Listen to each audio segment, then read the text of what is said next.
Bueno, chicos y chicas, bienvenidos nuevamente a este semestre, el número 2 del 2021. Arrancamos en una fecha típica, pero con mucha motivación y espero que ustedes también estén muy motivados a arrancar este nuevo semestre que vuelve a arrancar de forma virtual. Todavía no tenemos una información en cuanto vamos a volver a la presencialidad. Me imagino que ustedes quieren hacerlo, nosotros también queremos hacerlo, pero la universidad, por ser una universidad tan grande, pues hasta que se lleven a cabo todos los protocolos que se exigen, pues no se regresará a la presencialidad. Esperemos a ver si el próximo año lo estaremos haciendo. Mi nombre es Luis Giovanni Romo Portilla y esta es la asignatura de algoritmia y programación. Vamos a tener nuestra primera sesión de clase hoy. Voy a quitar ya este relojito por aquí. Y vamos a ver inicialmente el programa que tenemos para esta asignatura durante este semestre y arrancamos de una vez con temática. Sé que ustedes ya abordaron una parte de algoritmo y programación, eso lo vieron en las dos últimas sesiones o tres últimas sesiones de ITI, y allí ustedes dieron una primera introducción a lo que es algoritmo y programación. Esas 6 horas o 4 horas que ustedes tuvieron esa introducción allí en ITI se convertirán acá en 16 semanas de 3 horas, aproximadamente 48 horas, donde vamos a estar hablando acerca de algoritmo y programación y donde vamos a estar diseñando, vamos a diseñar algunos algoritmos que resuelvan ciertos problemas específicos. Espero que nos va bien en este semestre y vamos a arrancar con la presentación del curso. Bueno, ya ustedes ya vienen aproximadamente unos 3 o 4 semestres trabajando en esta modalidad y ustedes de alguna manera conocen la mecánica y asimismo la vamos a estar ejecutando. Ustedes pueden escribir sus participaciones allí en el chat o también si alguien no está hablando, entonces espera que esa persona termine de hablar y usted puede hablar o también me puede levantar la mano y así yo le daré la prioridad al que haya levantado la mano. Entonces, por acá estaré yo revisando quién levantó la mano y le daré esa participación. Ok. Entonces, esta será la agenda del día de hoy. Pues se ve amplia allí, pero básicamente vamos a ver conceptos. Vamos a mirar la presentación del curso. Vamos a hacer unos conceptos preliminares. Vamos a abordar hoy la metodología de resolución de problemas. Cómo abordamos esa metodología que está conformada por un planteamiento de un problema, un análisis, un diseño del algoritmo y la escritura en pseudocódigo, pruebas de escritorio, codificación del algoritmo en un lenguaje de programación y realización de pruebas al algoritmo implementado. Eso será nuestra metodología y esa será la metodología que utilizaremos durante todo el semestre. O sea, vamos a resolver problemas básicamente y ustedes lo van a plantear soluciones a esos problemas mediante el método algorítmico, que básicamente pues es lo que hace todo profesional, sea ingeniero o tenga cualquier otra profesión, siempre va a ir a resolver problemas, bien sea para mejorar procesos o para en un momento determinado diseñarlos. Entonces, de alguna manera, eso es lo que tendríamos que hacer. Esto será la agenda del día de hoy.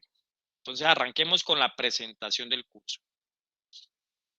Esta asignatura de algoritmo y programación, su código es el 75001M, vamos a tener 3 créditos, por eso tenemos una intensidad horaria de 3 horas por sesión, vamos desde las 2 de la tarde hasta las 5 de la tarde.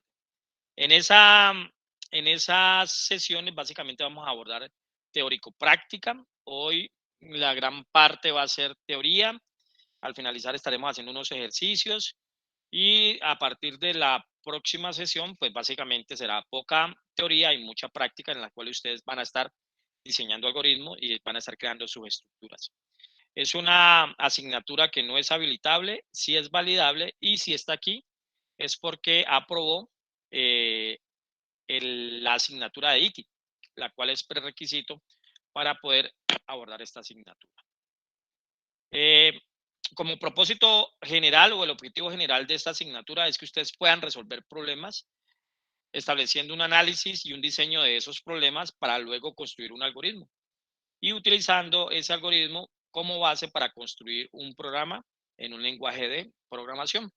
Entonces, no sé si de pronto con el profesor que tuvieron de IT simplemente trabajaron en PCIN o también lo llevaron a un lenguaje de programación. En este caso, el lenguaje de programación que vamos a utilizar acá es Python, un lenguaje de programación muy popular en la actualidad por toda la gran cantidad de herramientas que ofrece y por su simplicidad en la forma como se escribe su sintaxis. Entonces, de alguna manera, ese es uno de los lenguajes muy utilizados en esta actualidad. Entonces, ustedes van a aprender a manejar un lenguaje de programación sin que el propósito de la asignatura sea que usted salga un experto en desarrollo de software, porque para eso pues hay que eh, tener un perfil y un ciclo de profesionalización como lo hace un ingeniero de sistemas o posiblemente como lo hace un tecnólogo de sistemas, pero sí van a salir con los fundamentos de cómo se construye un programa. Al finalizar, ustedes van a estar en la capacidad de construir programas sencillos que permitan procesar datos. En todo el semestre, esta es la temática que vamos a ver. Hoy arrancamos con la metodología de resolución de problemas. Luego vendrá un tema de introducción al lenguaje de programación. Eso será dentro de 8 días. Dentro de 8 días comenzamos a ver Python. Luego vamos a ver las estructuras básicas de programación, que son las estructuras de decisión, las funciones no es tanto una estructura, aunque con ellas permiten también estructurar un programa, pero sí las estructuras repetitivas, las estructuras condicionales, las estructuras repetitivas, las estructuras secuenciales, que no están aquí mencionadas, pero son una estructura que nos ayuda a organizar el algoritmo, las funciones y los métodos, aunque aquí en esta asignatura, de acuerdo a la forma como vamos a programar en Python, no vamos a implementar programación orientada a objetos, por lo tanto aquí no se hablaría tanto de métodos, se hablaría más de funciones.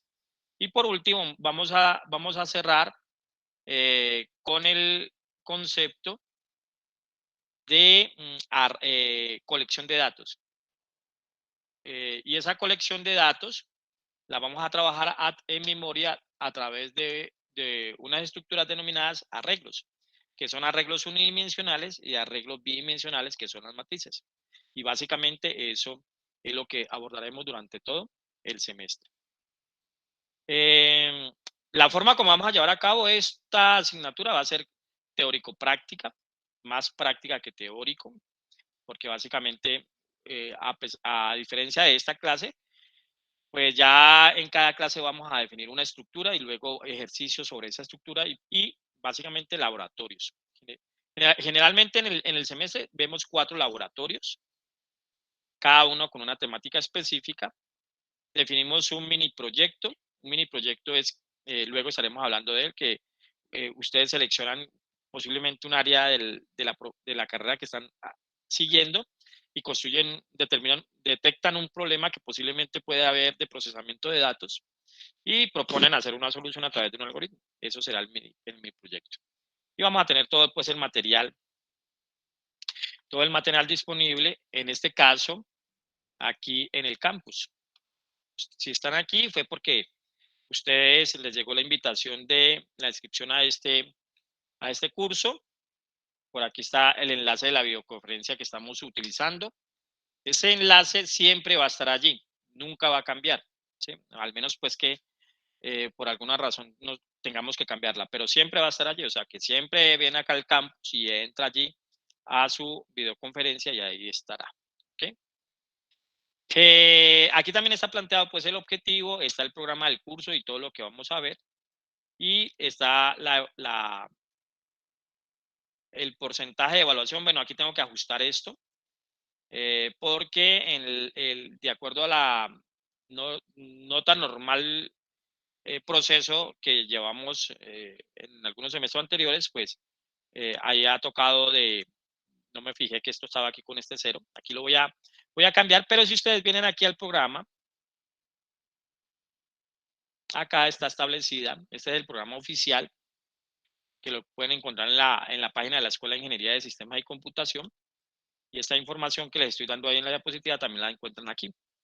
Y por aquí están los porcentajes. Entonces, el examen primer parcial vale el 25, el segundo parcial vale el 25, los laboratorios valen el 30 y el proyecto vale el 20%, para un total de 100%. Entonces, allí está. Entonces, yo les corrijo esta tablita de aquí. Si en algún momento determinado nos toca cambiar por la circunstancia en que vamos avanzando en el semestre, pues lo cambiaremos, pero inicialmente esta va a ser la ponderación de la evaluación de las diferentes actividades que vamos a realizar. Ok, y por acá está planificado los exámenes. Ya vamos a hablar de ellos y por aquí está todo el material de la primera sesión de clase que es hoy. Esta es la diapositivas de clase, que es lo que estoy utilizando, y otro material pues que allí vamos a ir hablando a medida que vamos avanzando en la sesión de hoy. Entonces, todo el material que vamos utilizando lo vamos alojando en el campus virtual. Bueno, y aquí está la evaluación. Entonces, en esta asignatura vamos a tener dos parciales. El primer parcial lo vamos a hacer el lunes 20 de diciembre. Las clases van como hasta el 23 de diciembre. Tengo entendido de acuerdo al cronograma que encontramos allí en la universidad en registro y control. Y ese será el primer parcial el lunes 20 de diciembre. Eso tendrá un porcentaje del 25%. El segundo parcial lo realizaremos el 28 de febrero. El 28 de febrero. Y aquí están los porcentajes también, 25 y 25. Los laboratorios, que generalmente son 4, generalmente, va a tener una ponderación del 30%. El mini proyecto va a tener una ponderación del 20%. Ahí ustedes tienen que establecer un planteamiento de un problema, hacer el pseudocódigo y si posiblemente vemos interfaz gráfica, pues lo aplicamos y si no, no. Y por último, la versión final de su mini proyecto y la sustentación del mismo. Y eso tendrá una ponderación del 20%. En cuanto a los opcionales, el opcional del primer parcial lo hacemos el 24 de enero. Nosotros nos vamos el 23 de diciembre y retornamos el 11 de enero, pero creo, si no estoy mal, el 11 de enero es festivo. Ahorita vamos a ver la planeación semanal y creo que ahí yo ya lo dejé marcado, pero si miramos aquí, en esta página, vamos a ver, aquí nos dice enero.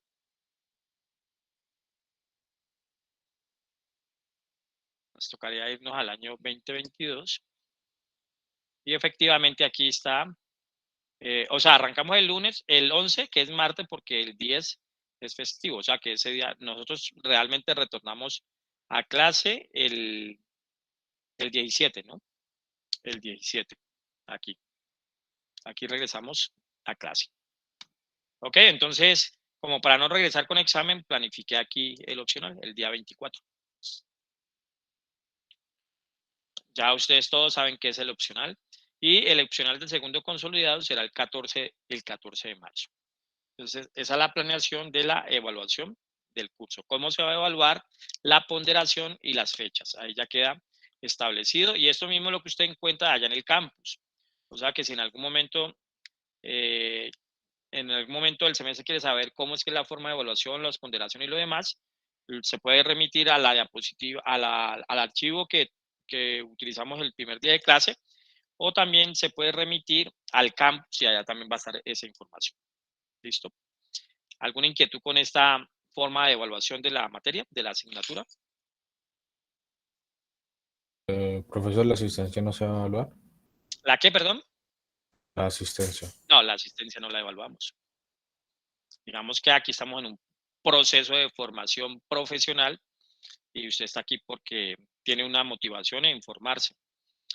Profe, Hola, el mini Luisa. proyecto, hola, profe, ¿el mini proyecto es en parejas o individual? Vale, Luisa, la condición es que hablamos cuando ya hemos dejado de hablar, ¿vale?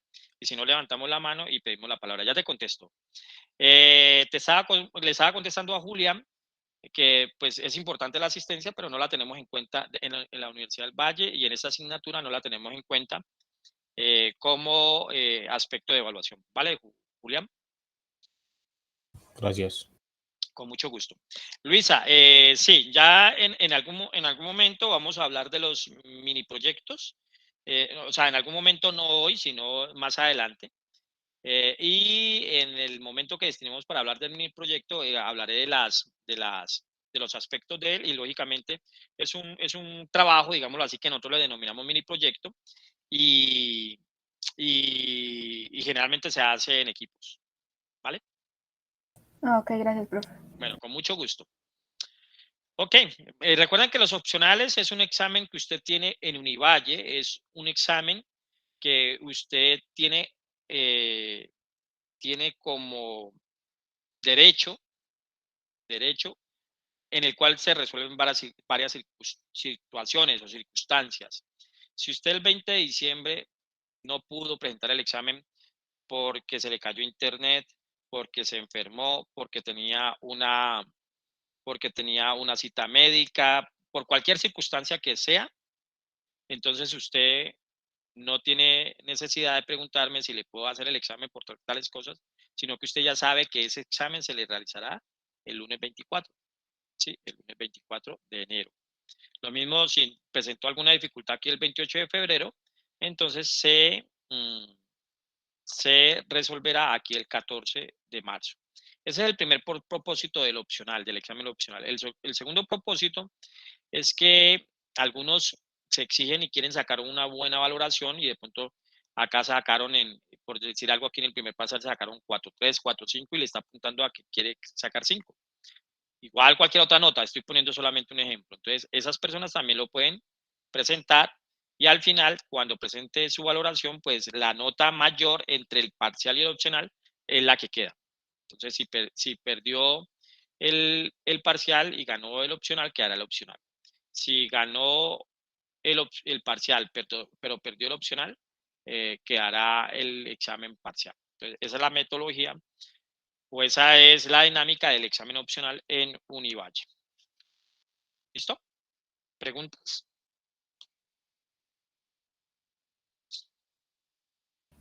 ¿Los laboratorios tienen igual porcentaje? Sí, los laboratorios tienen igual porcentaje. Son 4 y cada uno, al final la nota de los laboratorios es el promedio de los laboratorios presentados. Y también son en grupo. Generalmente se hacen en grupo, generalmente se asignan un lunes y se da como tiempo para entregar al próximo lunes o, dependiendo del laboratorio, al siguiente, a los 15 días. Pero no pasa de 15 días, o son 8 días o 15 días para realizar el laboratorio. Los laboratorios y los exámenes no los elaboro yo, posiblemente los elabora otro profesor. Entonces, es lo que nos diseñen. O sea, lo que venga en el laboratorio y lo que venga en el examen es lo que nos diseñen otro profesor, pero se aplica lo que veamos en esta estructura que estamos viendo y en esta temática que estamos viendo. ¿Vale? Dime, Julián. Al final la nota la decidiría usted de cada examen. Sí, claro, la evaluación, la revisión y la calificación sí la hago yo. Lo que no hago es el diseño del examen, pero la revisión y la calificación la hago yo. Al final solamente se registra una sola nota, ¿no? En el sistema, al final del semestre se registra una nota que es la ponderación de todas estas evaluaciones. Bueno, entonces esto es el tema de las evaluaciones. Les queda ya en el campus, les queda aquí en la primera diapositiva por si en algún momento se les olvida y quieren recordar. Esta va a ser nuestra planeación semanal. Entonces arrancamos hoy 8 de noviembre con metodología para resolver problemas usando algoritmos. Dentro de 8 días será festivo, no nos vemos. Entonces nos volvemos a ver dentro de 15 días, el 22 de noviembre. Ahí vamos a hacer una introducción al lenguaje de programación y aplicaremos el primer laboratorio. El 29 de noviembre miraremos estructuras de decisión. El 6 de diciembre miraremos funciones y aplicaremos el segundo laboratorio. El 13 de diciembre lo vamos a usar para hacer repaso. Ese día nos vamos a dedicar a hacer puros ejercicios. Y la clase la van a hacer ustedes, porque yo simplemente les pongo ejercicios y ustedes los resuelven y miramos cómo se resolvieron los ejercicios y básicamente esa sesión la hemos dejado como punto de preparación para el examen. Es decir, miran, el 20 de diciembre será el examen parcial y de alguna manera pues allí ustedes deberán llegar con muy buenos fundamentos porque en la sesión pasada tuvimos que haber realizado ejercicios donde si tendría alguna laguna en algún tema, pues ahí tienen que despejarla. Básicamente ese es el propósito de esa sesión de ahí. Dime, Julián David. ¿Cuál es el promedio de deserción o de personas que pierden el curso?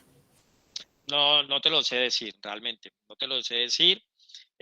Digamos que algoritmo en Univalle se partió en dos, aproximadamente hace unos, yo le pongo, no tengo en mi mente cuánto, pero creería que hace aproximadamente entre 5 y 7 años. Se partió en dos porque supongamos que fue hace 5 años, no recuerdo. Digamos que hace 5 años hacia atrás el porcentaje de pérdida de la asignatura era bastante alta por la forma y por la herramienta que utilizábamos.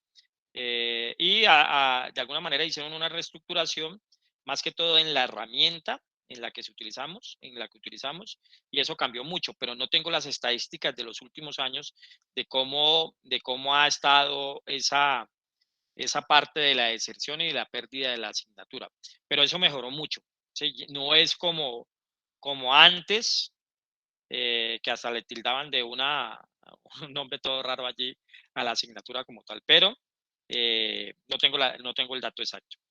En cuanto a los grupos que he manejado, podría decir que es baja. Es baja en qué sentido? Que es la misma recomendación que yo les hago a ustedes. Si miran aquí los porcentajes, entre los laboratorios y el mini proyecto es el 50%. Por lo tanto, si ustedes dedican disciplinadamente el tiempo para resolver los laboratorios y hacer el mini proyecto, ya tienen un 50% de la valoración, digamos, adelantada.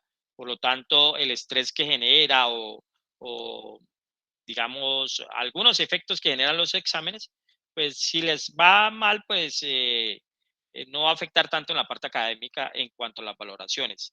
Eso desde el punto de vista de la calificación, porque en últimas, yo como docente siempre manifiesto que la valoración debería ser lo menos importante, la calificación.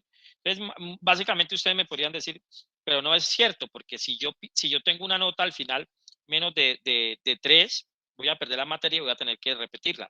Desde ese punto de vista es cierto. O sea, es importante la valoración, pero para pasar la asignatura, pero no para el conocimiento que se adquiere. O sea, muchos pueden sacar 5, pero en el momento que vayan a aplicar el conocimiento no lo tienen.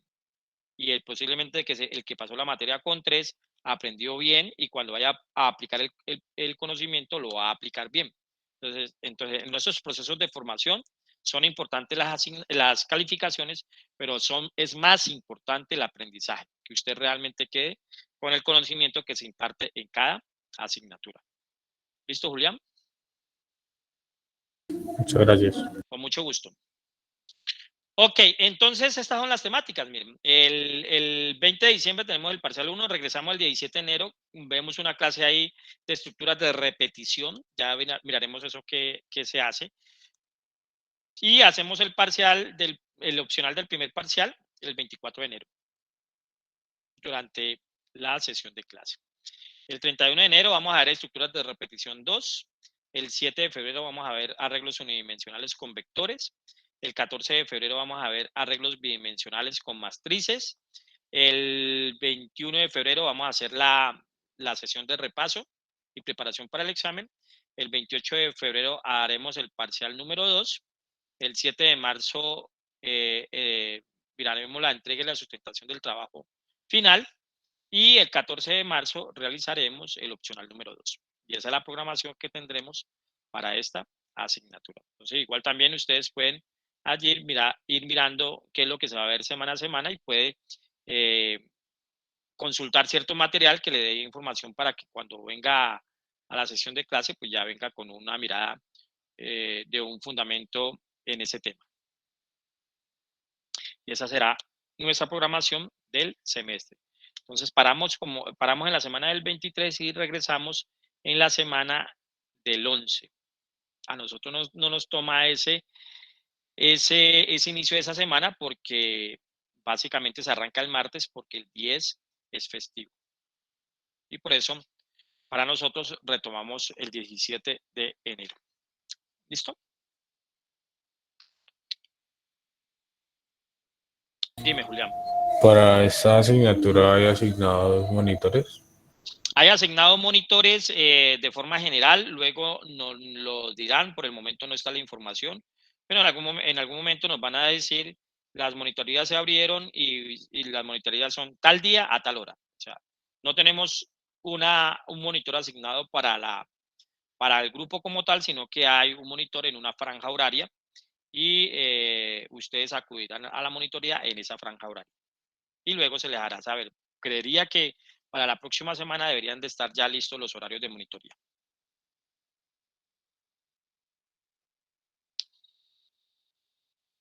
Bueno, allí hay una bibliografía que podrían consultar y vamos a arrancar con temática, no sin antes preguntarles nuevamente si tienen alguna duda con respecto de la presentación del curso, la evaluación, la temática y las fechas.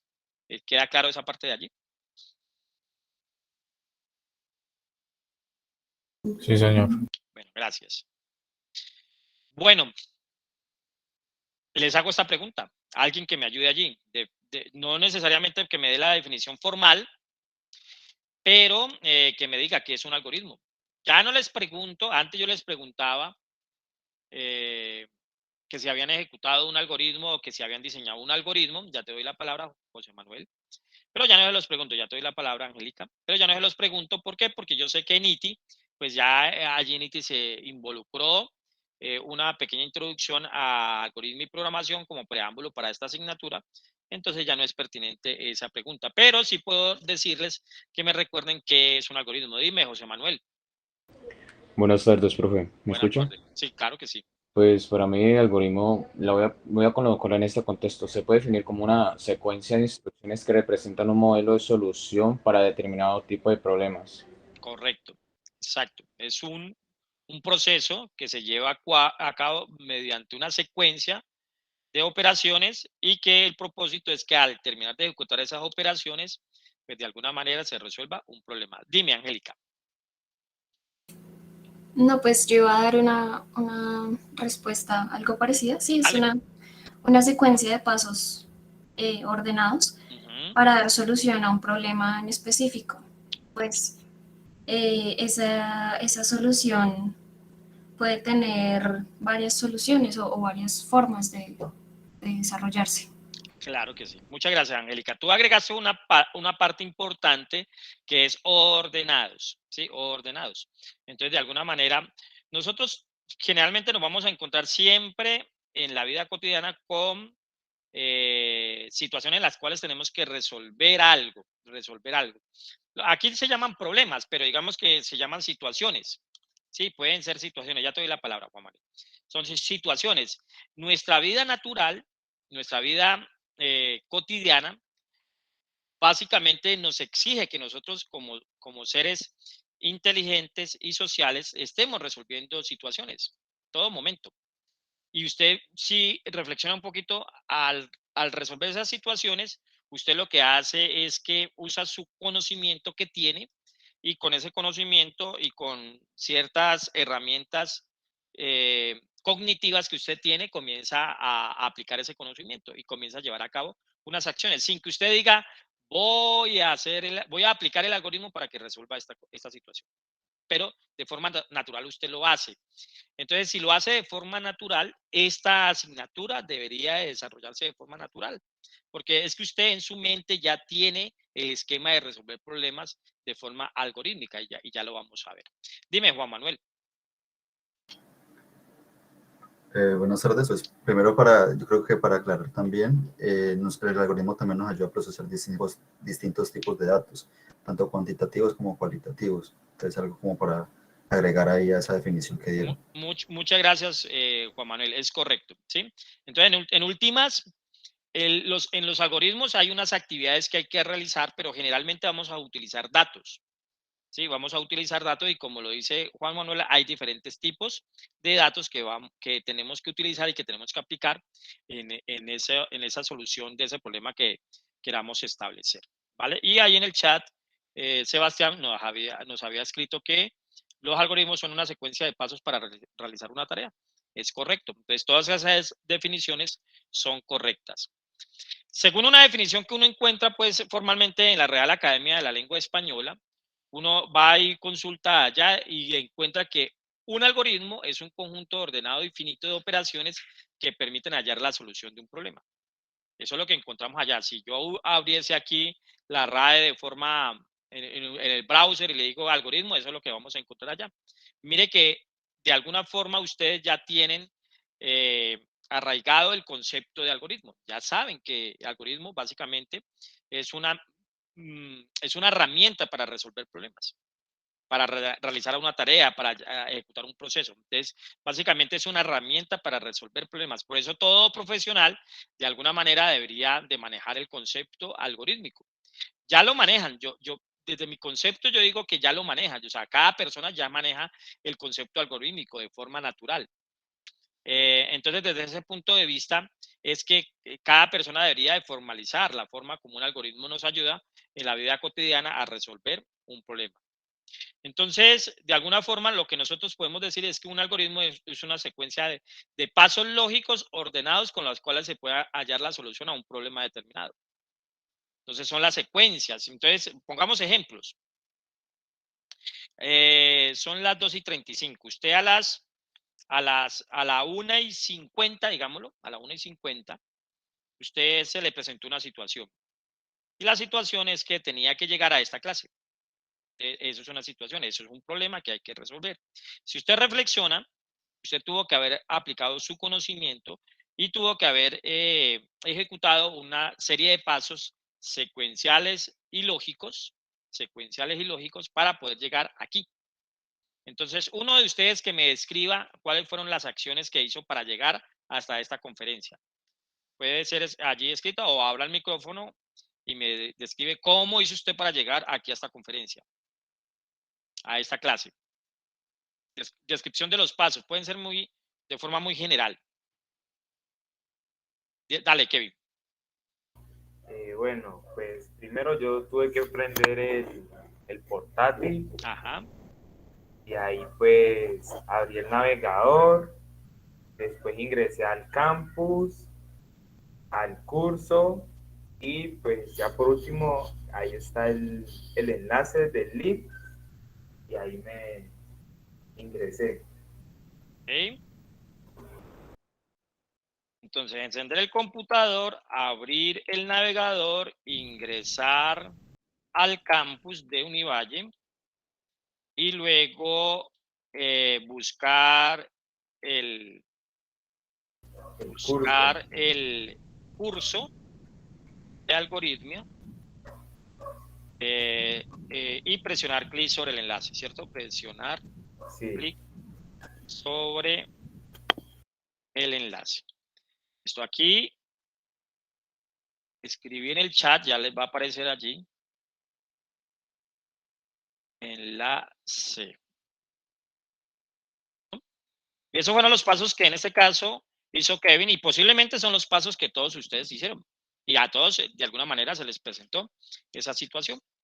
Entonces el concepto algorítmico lo usamos para describir los pasos secuenciales ordenados y lógicos que se deben de hacer para resolver una situación, llámese problema. Entonces básicamente planteamos. Y nosotros en la vida cotidiana encontramos mucho de esto. Generalmente lo ejecutamos de forma mental en las acciones que hacemos en la vida cotidiana.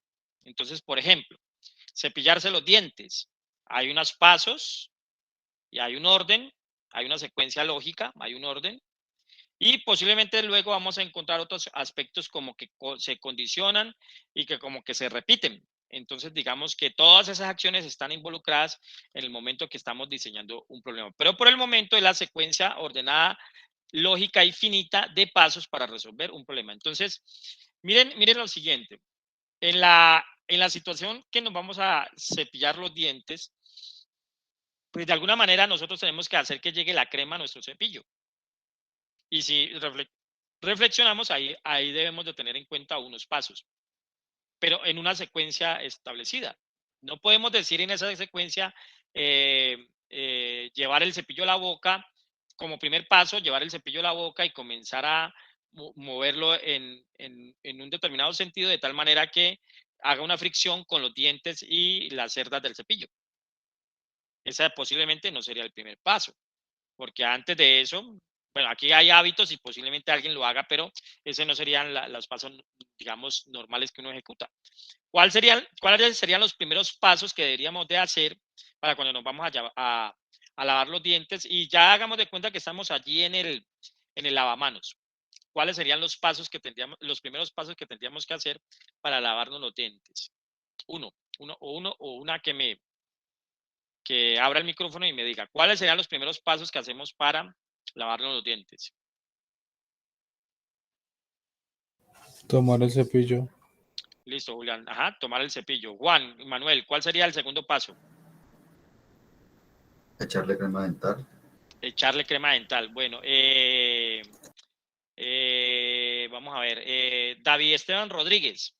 En ese paso que nos dijo Juan Manuel, echarle crema dental, podríamos describir unos 2 pasos adicionales. ¿Cuáles podrían ser?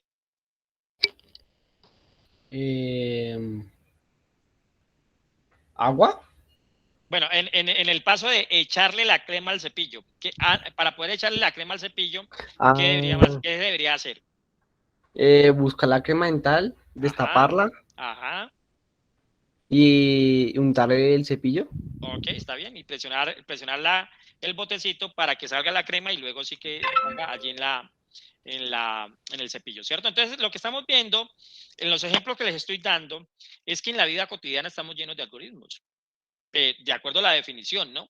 Porque esta definición de la Real Academia de la Lengua Española le está diciendo conjunto ordenado y finito de operaciones que permiten hallar la solución de un problema o que permiten resolver una situación. Entonces, necesito lavarme los dientes, tengo que ejecutar un procedimiento y eso debe ser un procedimiento lógico. Y para todo. Miremos, por ejemplo, fritar un huevo. Entonces, para fritar un huevo, ¿será que los pasos el primer paso es poner el huevo tomar un huevo y así como lo tomo, ponerlo sobre el sartén? Ese será uno de los pasos, ese será el primer paso que tenga que realizar para fritar un huevo. No. No, ¿cierto? Porque hay unos pasos previos. Entonces, posiblemente también en esa actividad tan sencilla de fritar un huevo, vemos que posiblemente hay condicionales. ¿Será que ponemos el sartén durante 30 minutos que se caliente a 200 grados centígrados y luego sí depositamos el huevo? Julián, Juan, Manuel. Y también hay como, digamos, alternativas o cosas que puedan pasar. Porque también, por ejemplo, una acción, por ejemplo, fritar un huevo, lo puedo fritar, pero el huevo lamentablemente puede haber salido podrido y ya no se puede ver nada. Exacto. Una probabilidad. Exacto, Pero muy es que bien. esos huevos que compran. Ok, muy bien, Juan Manuel. No, así compren los mejores huevos. Por ahí a veces uno sale el huevito malo y a veces se le tira a uno la mantequilla, el aceite o lo que lo friten, o si están haciendo otro tipo de huevo, pues se le tira esa preparación. Ok, entonces la reflexión que les quiero hacer es que ustedes ya ejecutan algoritmos y ustedes ya diseñan algoritmos. No porque lo vieron, no porque lo vieron sí, en ese caso también dependerá del contexto. No porque lo vieron en ITI, sino porque ustedes desde hace mucho tiempo solucionan problemas aplicando la herramienta algorítmica, una secuencia de pasos lógicos necesarios. Y posiblemente si ustedes no lo han diseñado, sí los han ejecutado. Por ejemplo, si ustedes el semestre pasado fue su primer semestre en Univalle, bueno, y todos los semestres de aquí en adelante, mire que cuando usted ejecutó su proceso de matrícula, allá hay un procedimiento. Eso en el proceso de matrícula de Univalle no se llama algoritmo para matricular, sino que se llama procedimiento para matricular. Pero si usted reflexiona, lo que hay en ese procedimiento, lo que le dicen es, primero haga esto, segundo haga esto, tercero haga esto, cuarto haga esto, quinto haga esto, y sucesivo. Un procedimiento, en últimas, es un algoritmo, porque es una secuencia finita de pasos Ajá, correcto, es una guía. Lógicamente, en contextos más formales les llamamos algoritmos y eso es lo que ustedes van a aprender a formalizar en esta asignatura, que puedan de alguna manera a través de una codificación poderlo usar. El concepto algorítmico no es un concepto computacional, no surge en la computación, pero sí se populariza mucho en la computación, porque en últimas todo programa que ustedes ejecuten en su celular, en su tablet o en su computador, en últimas, ese programa es un algoritmo. Es decir, cuando usted ejecuta Facebook, cuando usted ejecuta WhatsApp, cuando usted ejecuta Twitter, cuando usted ejecuta Instagram, por hablar de programas de redes sociales, detrás de esos programas, por debajo, hay algoritmos. Pero no son exclusivos de la computación. Ya estamos dando ejemplos de la vida cotidiana donde se aplican algoritmos, Los algoritmos tienen un fundamento matemático, surgen en la matemática.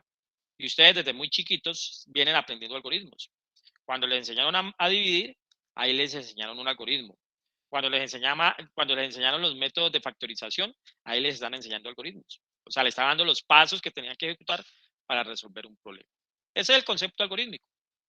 Entonces, de acuerdo a la Real Academia de la Lengua Española, pues un problema es una cuestión que hay que aclarar, es lo que define la Real Academia.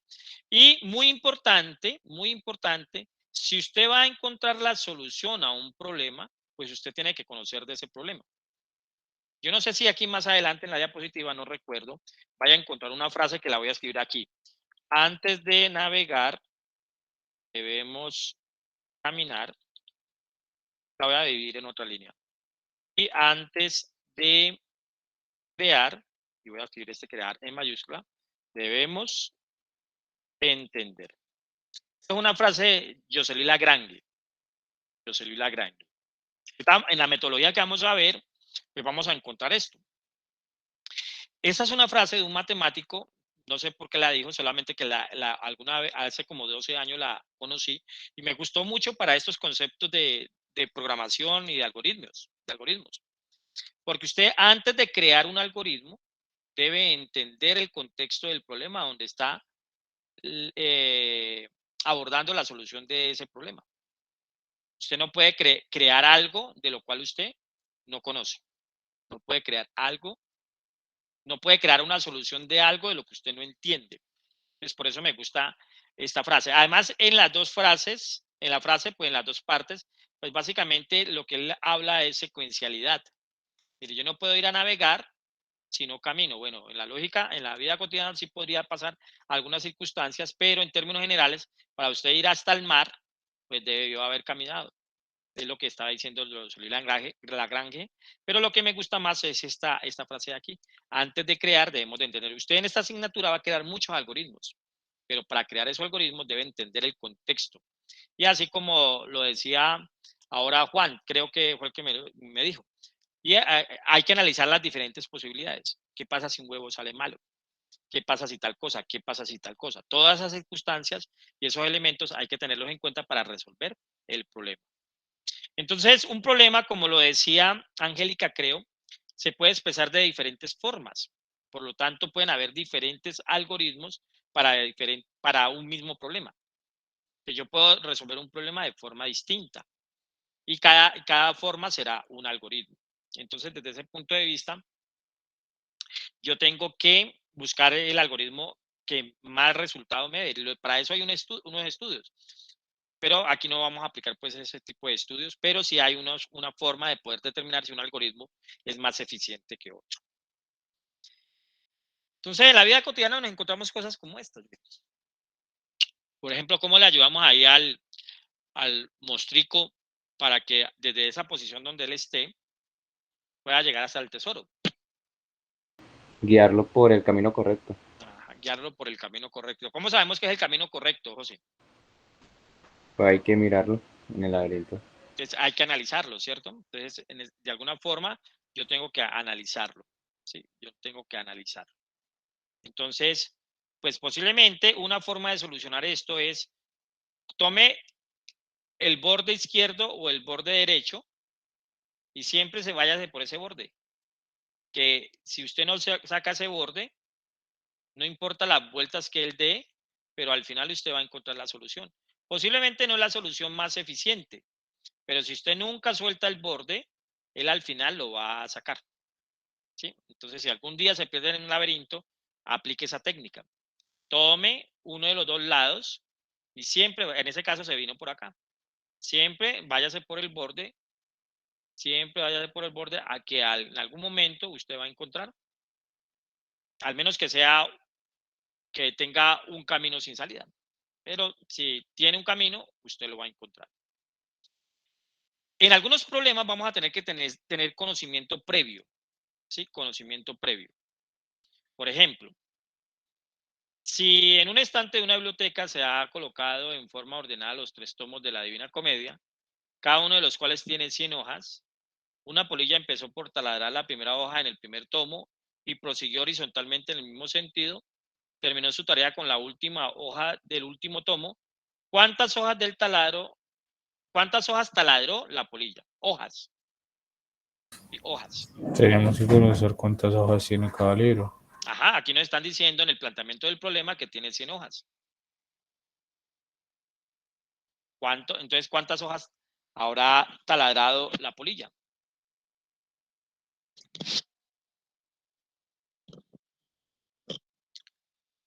$300. ¿Por qué llegaste a esas 300, Sebastián?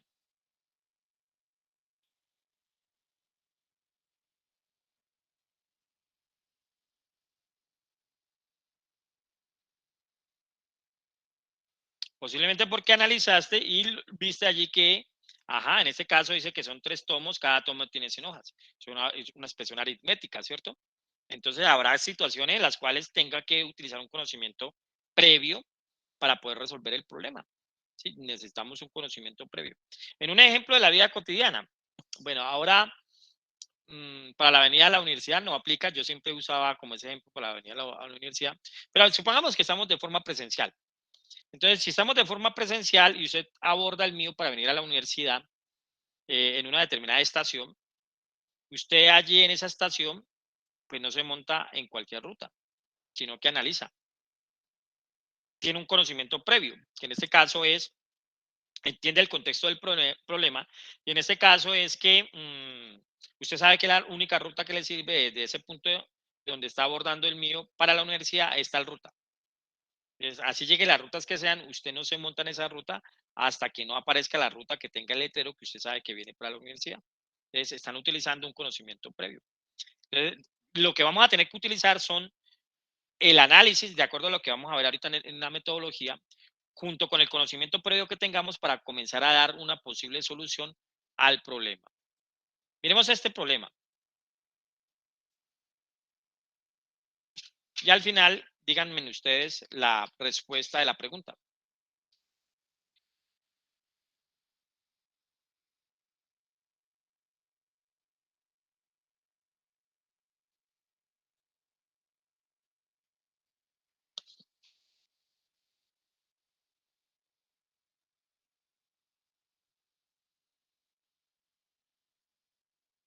¿Listo? ¿Cuáles son las edades de las 3 hijas?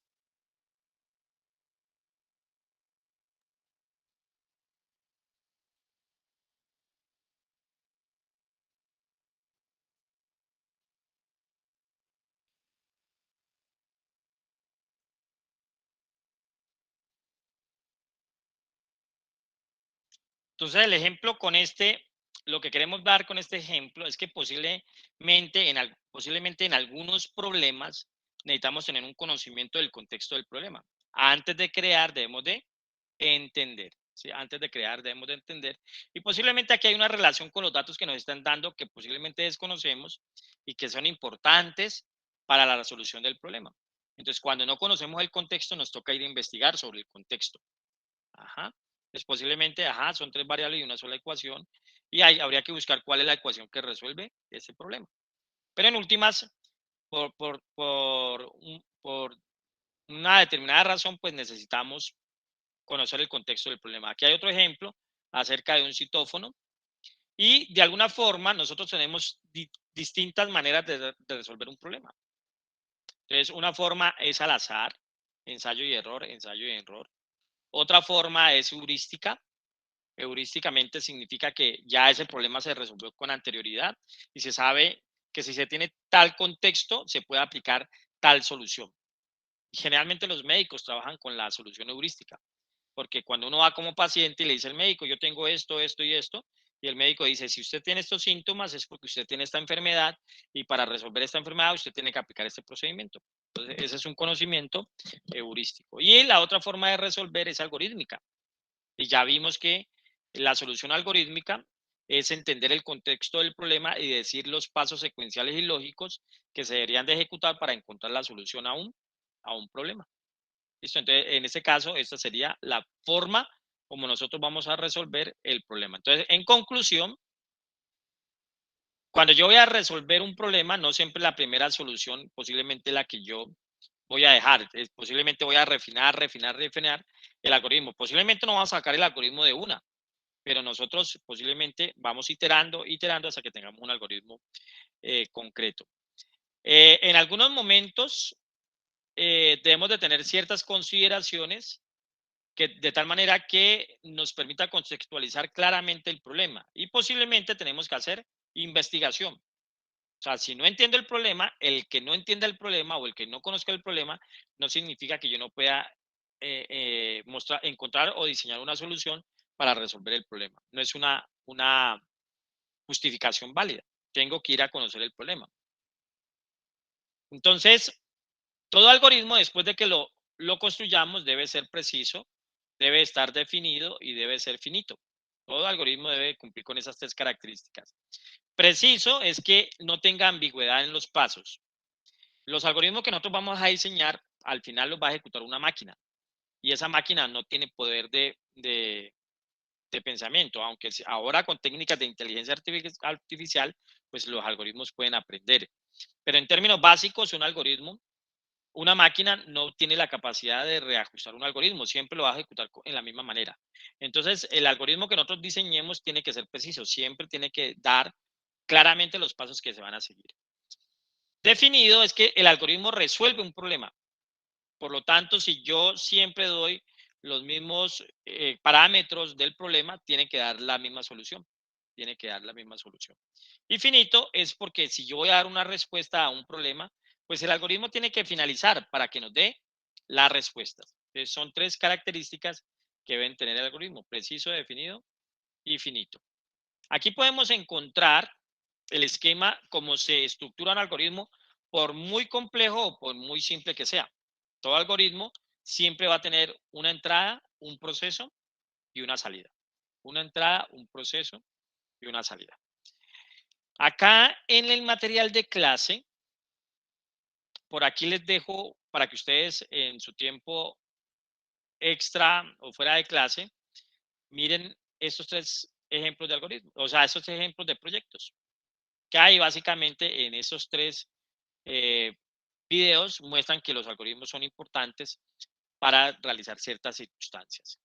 Y vamos a ver ahorita este video que se llama definición de un algoritmo. Entonces miremos este video. Permítanme.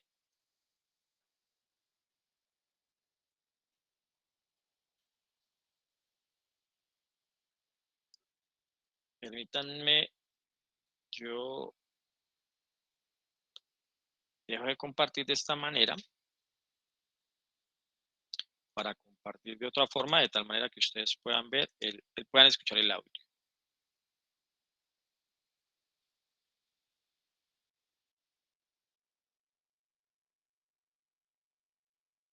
El mundo digital está lleno de cosas.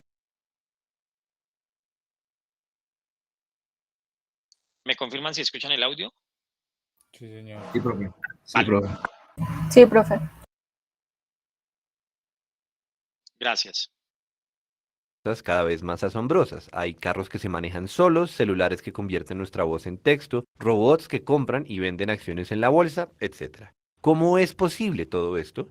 Por supuesto, la respuesta completa pasa por muchos inventos, microchips, sensores y demás, pero una buena parte de la explicación se reduce a un concepto clave: los algoritmos. Un algoritmo, por muy complejo y técnico que parezca, no es más que una secuencia de instrucciones, tan simple como eso. ¿Instrucciones para qué? Para lo que sea.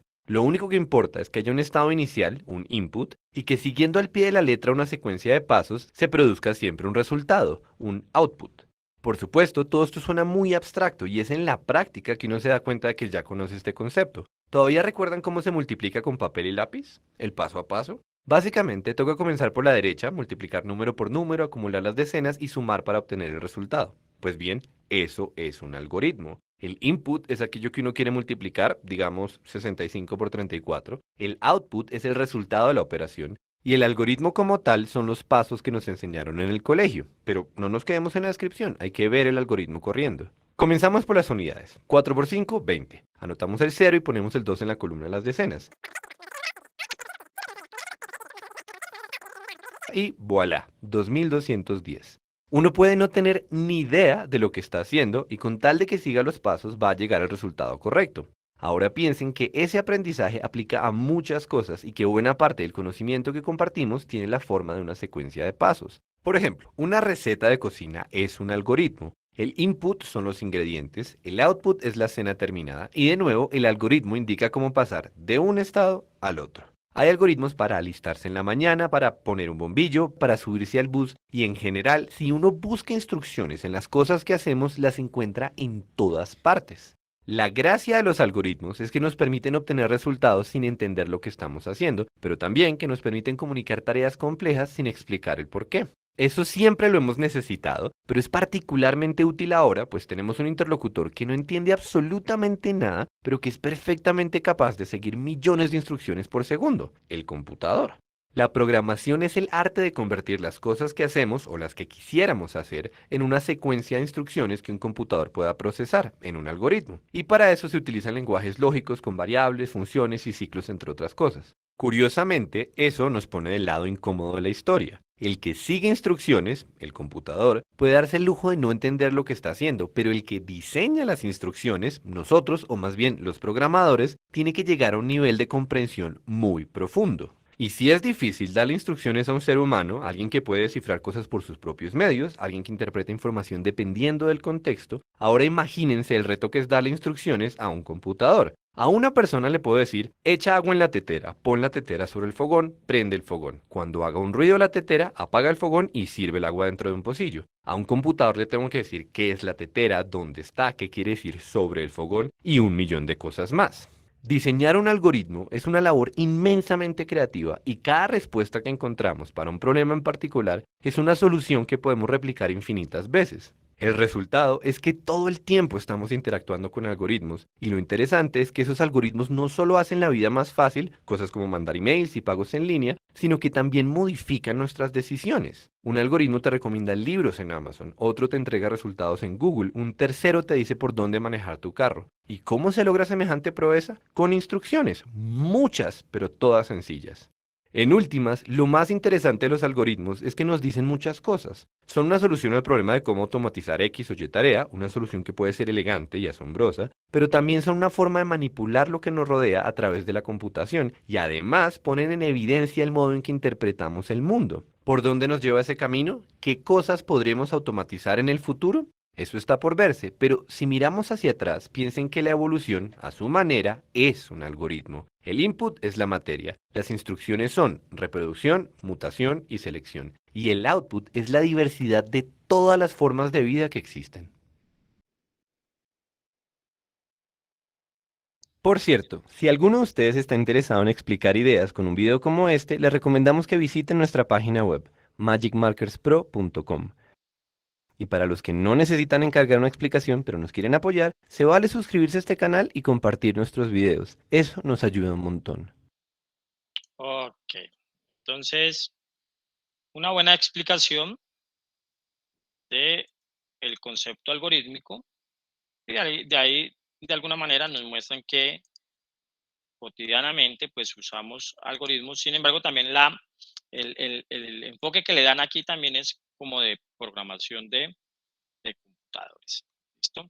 Pero no necesariamente los algoritmos se aplican en la programación de computadores, como ya lo hemos dicho en algunos ejemplos acá. Ok, entonces de acuerdo al video, nosotros tenemos acá siempre un algoritmo va a tener unos componentes de entrada, unos componentes de salida y un proceso. En la asignatura que vamos a ver acá, siempre vamos a estar trabajando con datos. Entonces, cuando planteemos un problema, lo que vamos a decir es cuáles son los datos de entrada, cuál es el proceso y cuál es la salida. Cómo esos datos de entrada los proceso, los modifico para poder encontrar unos datos de salida. Eso es en términos generales lo que vamos a hacer con el algoritmo. ¿Y cómo los vamos a abordar? Vamos a abordarlo con una metodología. Para nosotros resolver los problemas a través de una metodología, pues lo vamos a aplicar como unos pasos. Igual, vamos a aplicar como una especie de algoritmo para poder nosotros diseñar nuestros algoritmos. Entonces, lo primero que vamos a hacer es el análisis del problema. Ya lo dijimos allí con la frase de José Luis Lagrange. Yo no puedo crear algo de lo cual no entiendo. Entonces, por eso, el primer paso de la metodología para resolver un problema usando algoritmos es hacer un análisis. Luego de hacer el análisis, podemos hacer el algoritmo. Sí, podemos hacer el algoritmo y lo podemos describir de varias maneras. Entre esas maneras está el pseudocódigo o está el diagrama de flujo. Entonces, nosotros lo vamos a representar en esta asignatura como un pseudocódigo, que es utilizando nuestro lenguaje y escribiendo palabras claves. Luego lo que hacemos es hacer una prueba de escritorio. Hacer una prueba de escritorio es validar que el algoritmo esté bien. Y si está bien, entonces lo podemos liberar. Luego vamos a codificar el algoritmo en un lenguaje de programación. Nosotros vamos a codificar nuestros algoritmos en un lenguaje de programación llamado Python. Y luego volvemos a probar. Probamos el algoritmo ya implementado en el lenguaje de programación. Por lo tanto, si vamos a diseñar un algoritmo que resuelva un problema, esos son los pasos que vamos a efectuar. Análisis del problema, diseño del algoritmo, realizamos una prueba de escritorio, hacemos una codificación y luego probamos el algoritmo implementado. La prueba de escritorio es fundamental porque en ella es que nosotros determinamos si el algoritmo está bien o está mal. Entonces, vamos a aterrizar esto con un ejemplo. Supongamos que nos dicen que necesitamos desarrollar o construir un algoritmo que nos permita calcular el área de un triángulo a partir de su base y de su altura. Entonces, aquí tenemos que comenzar a entender el problema. Si yo no entendiera este problema, pues tengo que empaparme de él. Y empaparme de él es determinar en este problema cuáles son los datos, cómo se procesan, hay reglas o no hay reglas, hay características especiales o no hay características especiales y sucesivo. Es conocer el problema. Entonces, apliquemos la metodología. Con este ejemplo vamos a aplicar la metodología que vamos a usar durante todo el semestre. Entonces, en la metodología lo primero que dijimos es analiza el problema. Entonces, ¿desde qué punto de vista lo vamos a analizar? Desde sus datos. Vamos a analizar qué datos hay en ese problema. Entonces, definir el problema con precisión, identificando sus datos de entrada, identificando sus datos de salida e identificando el proceso. Eso es lo primero que debemos de nosotros abordar en el momento que vamos a diseñar un algoritmo. Entender cuáles son los datos involucrados en el problema desde el punto de vista de cuáles serán sus datos de entrada, cuáles serán sus datos de salida y cuál es el proceso. Alguien que me ayude a determinar si aquí, en este planteamiento, nos están diciendo cuáles son los datos de salida. El área del triángulo. Gracias, José David. El área del triángulo. En este primer ejercicio, en este primer ejemplo, pues es un ejemplo muy sencillo que todos ustedes conocen el contexto. Y ahí está establecido en el problema. Algunas definiciones de algunos problemas posiblemente serán ambiguos y habrá que aterrizarlos. Y también vamos a encontrar problemas complejos donde tengan muchos datos de entrada y muchos datos de salida. Obligación, en la definición del problema siempre nos tienen que decir los datos de salida. O sea, nos tienen que decir el algoritmo qué es lo que va a resolver. Y esos serán nuestros datos de salida. No necesariamente nos van a dar los datos de entrada, no necesariamente. Los datos de entrada son los que necesito para encontrar los datos de salida. Y ahí es donde entra el análisis también. Bueno, yo sé que estos datos es lo que me están pidiendo, pero ¿qué necesito para encontrar estos datos? Para este problema habría que conocer, en este caso, el contexto del problema y es saber cuál es el área, cómo se calcula el área del triángulo, ¿cierto? A partir de la base y de la altura. Gracias, Sebastián. Entonces, esa es una parte del análisis. ¿Cómo es el proceso? Bueno, antes de mirar el proceso, ¿cuáles serían los datos de entrada? Bueno, ¿cuál es el proceso? ¿Cómo a partir de la base y la altura puedo encontrar el área de un triángulo? Ese contexto. Con los datos del triángulo, es decir, cuánto mide la base y la altura. Correcto, entonces con los datos de la base y la altura. ¿Listo? Entonces necesito la base y la altura. ¿Usted quiere que yo le calcule el área? Sí. Dígame cuál es la base y cuál es la altura del triángulo. Con eso yo le calculo el área. Entonces, de alguna manera, ya sabemos que aquí lo que necesitamos es la base y la altura. ¿Y cuál es la fórmula? Base por altura dividido 2. Base por altura dividido 2. Entonces, mire, eso es analizar el problema. Con este ejemplo sencillo, pues eso es lo que estamos entendiendo. El primer paso en la metodología para resolver un problema mediante algoritmos es entender el problema. Lo analizamos desde su punto de vista de los datos. ¿Cuáles son los datos de entrada? ¿Cuáles son los datos de salida? ¿Y cuál es el proceso? Y en la definición del problema siempre me tienen que dar los datos de salida. No necesariamente los datos de entrada, pero sí me tienen que dar los datos de salida. Y yo tengo que conocer el problema para saber cuáles son las expresiones aritméticas que debo de aplicar para convertir los datos de entrada en datos de salida. ¿Ok? Entonces aquí las entradas, como ustedes lo dijeron, son la base y la altura. La salida es el área. Y el proceso es área es igual a base por altura sobre 2. Eso es el análisis del problema. Por lo tanto, yo les voy a sugerir que usemos este formatico. Aquí en las materiales de clase ya hay un archivo aquí en Word. Voy a descargarlo. Voy a descargarlo aquí. Y voy a abrirlo.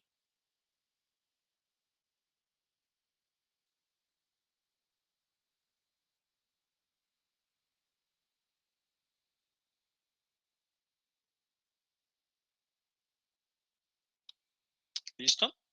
Entonces, este es un formato, bueno, pueden usar este formato y si no usan este formato, al menos usan esta parte de aquí. Pero aquí el formatico es para que tengan las dos cosas en el mismo lado. Entonces, mira, ahí ya analizamos el problema. Deben de darnos los datos de salida. El dato de salida es área del triángulo. Los datos de entrada son la base del triángulo y la altura del triángulo. Y el proceso será área es igual a base por altura sobre 2. Entonces, aquí entran dos conceptos. En los problemas vamos a tener datos que cambian su valor. A esos datos que cambian su valor le vamos a llamar variables. Variables. Pregunta, ¿todos los triángulos tienen el mismo valor en la base? No. ¿No? No. Entonces, esa es una variable. La base en este contexto de este problema es una variable. ¿Sí? Es una variable. Lo mismo que la altura, y si la base y la altura son variables, pues el área es variable. De este problema, ¿qué no cambia? De este problema, ¿qué dato no cambia? El 2 es constante. El 2 es una constante literal. Ajá. Es una constante. Siempre va a ser 2. Entonces, una variable es un dato que cambia su contenido.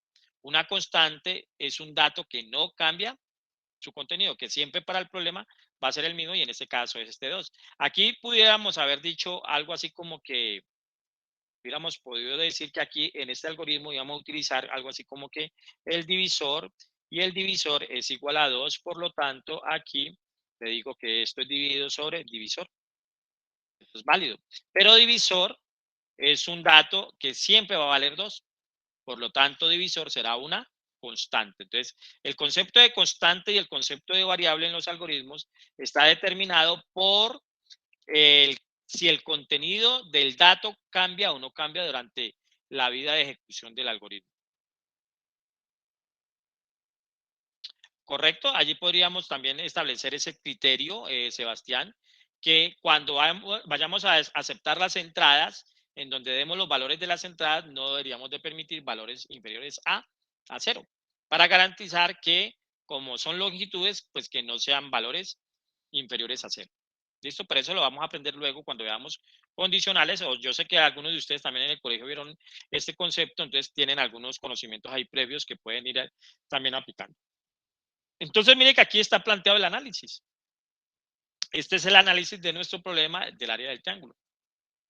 ¿Listo? ¿Qué más tenemos que establecer en el análisis? ¿Qué más? Vamos a definir el tipo de dato. el tipo de dato que va a trabajar cada uno de esos datos que están allí. O sea que hay unos tipos, ¿sí? Hay unos tipos. ¿Qué tipos de datos hay? Hay numéricos, hay de tipo texto y hay de tipo booleano. Esos son los tipos de datos que hay. En la vida cotidiana así se dan. Numéricos, texto y booleano. Los numéricos son con los que hacemos operaciones aritméticas. Suma, resta, multiplicaciones y divisiones. Y además ellos se clasifican en numéricos enteros o numéricos de tipo real. ¿Y de dónde saco los tipos de datos? Los saco del contexto del problema. Entonces, por ejemplo, bueno, antes de eso, antes del ejemplo. Los enteros son los que no tienen fracciones decimales. Los reales son que tienen fracciones decimales. Es decir, que tienen punto tal cosa, los reales. Y los enteros es que no tienen fracciones decimales. Y los numéricos son con los cuales se hacen operaciones aritméticas. Entonces, desde ese punto de vista, la nota de un estudiante, la nota del primer parcial de un estudiante, ¿es una variable o es una constante? Una variable. Una variable. Ajá, porque no todos los estudiantes sacan la misma nota. Correcto. ¿Es numérica, es de tipo texto o es de tipo booleano? Que todavía no les he dicho de qué es lo que Numérica. numérico, porque tienen que hacer operaciones, ¿cierto? ¿Y es entera o es real? Real. Es real porque tiene fracciones decimales. Eso es lo que ustedes tienen que analizar cuando estén abordando su problema. ¿Es constante? ¿Es variable? ¿De qué tipo de dato es? ¿Es numérica? ¿Es entera o es real? Listo. Número de teléfono. ¿Qué tipo de dato es? ¿Numérico, texto, booleano? Numérico. Ok, listo. Vale. El criterio para determinar si es numérico es que hagan operaciones aritméticas, que se sumen, se restan, se multipliquen o se dividen como mínimo. Sería un texto. Correcto. Rubén, creo que fue el que me... Julián. Ah, Julián, es que tengo ahí un quitar... Entonces, como para aclarar, por el hecho de que tengan números no significa que sean totalmente numéricos. Correcto, así es. Solo si esos números se llevan a expresiones aritméticas, entonces serán numéricos. Porque usted suma dos números de teléfono. No. No, ¿cierto? Entonces, no sería un numérico, sería un dato de tipo texto. El teléfono es un dato de tipo texto. ¿Sí? Es un dato de tipo texto. Los datos de tipo texto van entre comillas. ¿Quién me da otro ejemplo de tipo texto? El tipo texto tiene que ver con, también se conoce como alfanumérico, porque tiene letras, números y símbolos. ¿Quién me da otro ejemplo en la vida real de un dato que sea de tipo texto? Dice que el número de documento, la dirección de la casa. Correcto, dirección de la casa, como dice Sebastián en el chat, o el número de documento, como dice Julián. Entonces, ustedes tienen que mirar en el mundo real cómo se manejan esos datos y desde ese punto ustedes determinan de qué tipo de dato es, ¿ok? Entonces, numérico son números con los cuales se hacen operaciones y textos son números, letras, símbolos y la combinación de ellos con los cuales nos van a hacer operaciones aritméticas. Y aquí en este slide no están los booleanos, pero también vamos a encontrar datos de tipo booleano. Esos datos de tipo booleano nos guardan un valor que puede ser falso o verdadero. El booleano es falso o verdadero. Entonces, cuando usted está analizando el problema, además de determinar si es una variable, va a determinar de qué tipo es. De qué tipo es. La base y la altura es de tipo real, el área es de tipo real. ¿Listo?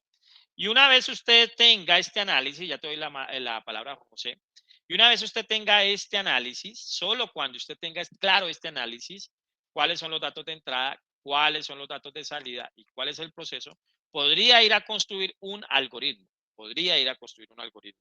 Porque en últimas el análisis lo que me tiene que decir es este esquema. Los datos de entrada, los datos de salida y el proceso. Dime, José Manuel. Profe, en un caso de que nosotros lleguemos a hacer un algoritmo, o sea, para hallar la solución de un problema, ¿existen algoritmos que tengan, por decir así, varias posibilidades, que no sean finitos? ¿Pueden darse algoritmos infinitos con múltiples respuestas? En la vida real en la vida cotidiana puede haber algoritmos infinitos. Por ejemplo, un servidor web es un algoritmo que siempre debe estar funcionando. ¿Por qué? porque una página web en cualquier momento la van a solicitar en cualquier parte del mundo. O sea que una página web debería de funcionar las 24 horas del día. Esas páginas web están montadas en un programa que se llama un servidor web. Entonces, desde ese punto de vista, ese algoritmo tiene que ser infinito. Nunca debe dejar de parar. Y en un momento determinado, pues un problema también pueden arrojar diferentes valores como solución. Entonces, podría darse también ese caso. Todo depende del contexto del problema. ¿Listo? Gracias, profe. Ok, entonces, si ya, con mucho gusto, entonces, si yo ya tengo claro mi análisis del algoritmo, ¿qué es tener claro el análisis del algoritmo? De tener determinado cuáles son sus datos de entrada, cuáles son sus datos de salida y cuál es el proceso. Posiblemente yo no conozco el contexto del problema, posiblemente yo tengo que ir a averiguar esos datos de salida, cómo se calculan, cómo se encuentran, y ahí podría yo establecer cuáles son mis datos de entrada. Y luego posiblemente consultando podría saber cuáles son mis fórmulas, mis operaciones aritméticas. Solo cuando esto esté claro, entonces podemos ir a construir el algoritmo. El algoritmo lo podemos escribir en pseudocódigo o lo podemos escribir en diagrama de flujo. En diagrama de flujo. Entonces, escribirlo en pseudocódigo es utilizar palabras de nuestro idioma natural. Entonces, ahí vamos a tener unas palabras claves. Y esas palabras claves, bueno, se me olvidó algo. Cuando usted defina el dato, la variable o la constante, posiblemente va a definir el nombre para ese dato, el nombre de la variable para ese dato. A eso le vamos a llamar identificador. Entonces aquí la base es el identificador, la altura es el identificador. Entonces miren acá, miramos acá. ¿El dato quién es? El dato es base del triángulo. Base del triángulo. Ese es el dato. Pero la variable donde voy a guardar ese dato la voy a llamar base. El dato es altura del triángulo, pero la variable donde voy a guardar ese dato la voy a llamar altura. A esto es lo que se le conoce como identificador. Identificador. El identificador tiene unas reglas que debe comenzar con una letra, puede tener números, pero tiene que empezar con una letra y no puede tener símbolos especiales. El único símbolo especial que se acepta es el raya al piso. Es base, triángulo. Si este es el nombre de mi dato, lo puedo hacer así, pero no lo puedo hacer con espacios porque el nombre de la variable, el identificador no puede tener caracteres especiales y el espacio es un carácter especial. El único carácter especial que nos va a aceptar es el raya al piso. Y los nombres, los identificadores de los datos deberían de ser mnemotécnicos. Es decir, que con solamente leerlos sepamos qué es. Aquí hubiésemos podido declarar esto como A y esto como A, como B y como A. El nombre es válido, pero no es aconsejable, porque cuando descontextualicemos esto, después vamos a preguntar qué es lo que es B, qué es lo que es A, y de pronto se nos puede olvidar. Mientras que si aquí nosotros dijimos que esto es altura y esto es base, pues claramente lo que estamos dejando allí establecido es que aquí se va a guardar el dato de la base del triángulo y aquí se va a guardar la altura del triángulo. ¿Listo? Entonces, ya cuando vamos a construir el algoritmo, entonces, ¿qué hacemos? Arrancamos con dos palabras claves o debemos de tener nuestros elementos en dos palabras claves. Inicio y fin. Entonces, inicio significará el comienzo del algoritmo y fin será la finalización del algoritmo, que hasta ahí llega. Por lo tanto, no podríamos no sería recomendable escribir, definir un identificador como inicio, porque eso es una palabra clave en el pseudocódigo del idioma español. Inicio es una palabra del español que denota que para nosotros ahí arranca el algoritmo. Después de que llegue el algoritmo, vamos a escribir los datos con su correspondiente identificador y su correspondiente tipo de dato, que son todo lo que encontramos aquí. Mire, aquí los datos, ¿cuáles son? Estos dos que son de entrada más este que es de salida. Entonces aquí vamos a escribir esos variables o esas constantes, dependiendo de lo que usted haya analizado y haya interpretado. Entonces, en este caso, aquí vamos a manejar base, altura y área, los tres de tipo real. Entonces, en nuestro algoritmo, lo primero que vamos a definir son las variables. Luego vendrían los datos de entrada, de acuerdo al esquema. Si me devuelvo un poquito aquí al esquema, esto siempre ténganlo presente. Van los datos de entrada, luego va el proceso y por último va la salida. Entonces acá Luego de definir van los datos de entrada. Mire. Como acá en el algoritmo dijimos que los datos de entrada eran base y altura, entonces en el algoritmo que estamos construyendo en pseudocódigo vamos a decir base y altura. Ahora, ¿cómo establecemos un dato de entrada? Con la palabra leer. El leer denota que vamos a ingresar un dato. Por lo tanto, leer será otra palabra reservada que no podemos utilizar como identificador. Y escribir sería la orden que denota que vamos a sacar un dato de nuestro algoritmo. Entonces, las dos operaciones son leer y escribir. Leer lo que está haciendo es diciéndolo, yo voy a recibir un dato, denme un dato. Y escribir es que el algoritmo muestra un dato. Leer, el algoritmo le está pidiendo un dato. Escribir, el algoritmo le está arrojando un dato. Entonces aquí, cuando decimos leer base, lo que estamos diciendo es deme el valor de la base. Cuando le decimos leer altura, lo que le estamos diciendo, deme el valor de la altura. Y generalmente los leer, cuando son entradas, le anteponemos un título. Mire que este título va entre comillas. Le sale tal cual. Base del triángulo, altura del triángulo. Mientras que esta es una identificador, es una variable, no va entre comillas. Si le llegamos a poner una comilla, entonces eso ya se vuelve una cadena de caracteres. ¿Listo? Entonces, después de las entradas en nuestro esquema, ¿qué sigue? ¿Por qué dos entradas aquí? Porque nuestro problema solamente tiene dos entradas. Si tuviera más entradas, tendríamos que establecerlas allí. Después de la entrada, ¿qué sigue? El proceso. El proceso. El proceso van a ser las fórmulas, que usted ya lo tiene establecido acá, mire. En ese caso, nuestro proceso es esa fórmula. Velo allí. Área es igual a base por altura sobre 2. Si hubiera más fórmulas, allí las pongo. Pero como solamente para este ejemplo hay una, vamos a poner esa una sola. Después del proceso, ¿qué viene? La salida. La salida. Entonces ya aquí nosotros tenemos establecido qué es la salida. Mire, el área del triángulo. Entonces, acá en nuestro algoritmo decimos escribir, el área es, mire que el área es, igual que estos que están acá, van entre comillas. Eso significa que son mensajes, tal cual como están allí, salen. Coma, lo que contiene área. Área es una variable. O sea, lo que haya dado como resultado en la variable. Si en área dio 20, entonces aquí dirá el área es lo que tiene área, que en ese caso sería 20.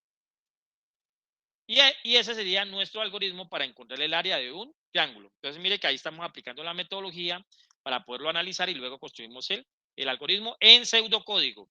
Esto significa que el algoritmo está en pseudocódigo. En pseudocódigo. También ahorita vamos a pasar este pseudocódigo a una herramienta que se llama PCInt. PCInt. Y ahí vamos a construir inicialmente nuestros algoritmos. Ahí los podemos probar. ¿Sí? Ahí los podemos probar. Entonces ahí ya terminó nuestro algoritmo. Hagámoslo de PCInt de una vez. Posiblemente usted no tiene instalado PCInt, entonces ya te doy la palabra. Entonces vamos a ir a esta página PCInt descargas. A esta página. Y vamos a descargar. Si todos están en Windows, bajan este, y si no, los que están en Linux bajarán esto y los que están en Mac bajarán este. Entonces descarguen este, él les baja un archivo y luego lo instalan dándole siguiente. Dime, José Manuel. Profe, yo le voy a preguntar, ¿nosotros vamos a manejar aquí Java o solo puro Python? Python, solo Python. Ah, listo. ¿Pero tienen algo de similitud o son...? No, son distintos. En su sintaxis son completamente distintos. Ah, listo. Entonces, por favor, descarguen este archivo PCInt para Windows y lo instalan. Demos ahí unos 2 minuticos para eso. Ese archivo no pesa mucho y la instalación también es muy rápida.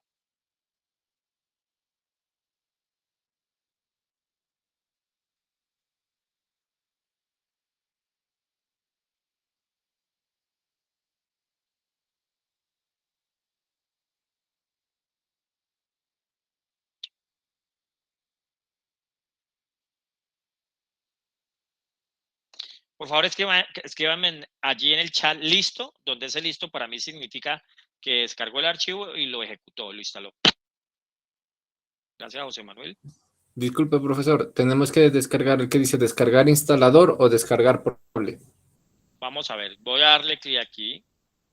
Y este es portable, ¿no? Instalen descargador. Si están en un computador que ustedes administran, desinstalan descarguen este instalador.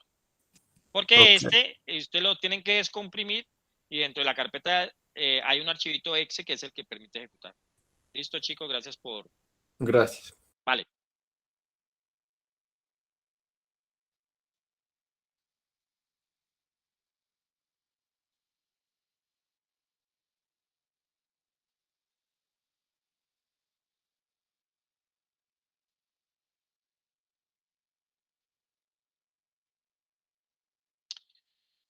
Listo, yo voy a abrir mi PCIN acá. Cuando lo abrimos, esto es lo que nos muestra.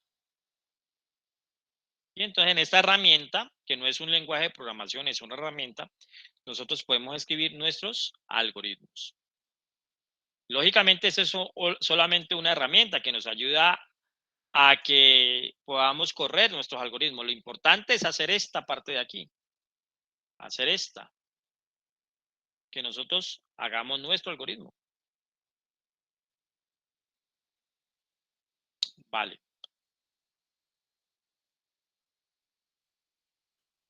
Profe, disculpe, Dígame. yo estoy, ahí me da, cuando recién inicio me aparecen tres opciones. Primera, perfil de precargados, carga de un archivo, ¿qué cierro eso y ya o qué? Sí, ciérralo. Ciérralo. Ah, ya me apareció en blanco en el fondo, ya, gracias. Vale.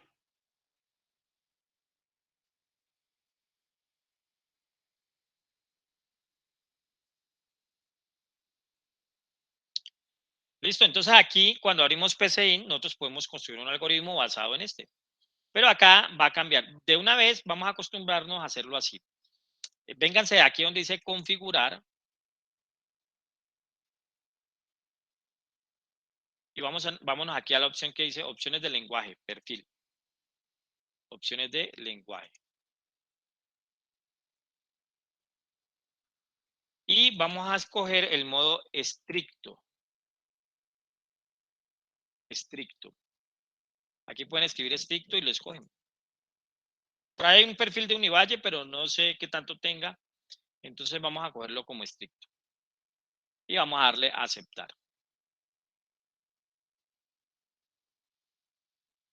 En el modo estricto, pues él nos va a exigir un poquito más de la sintaxis, pero igual nos ayuda como a corregir en un momento determinado cuando no estamos haciendo las cosas bien. Y vamos a traducir este algoritmo. Entonces, en PCIN, para definir las variables lo definimos así, mire. Definir el nombre de la variable, vamos a definir por el momento solamente base.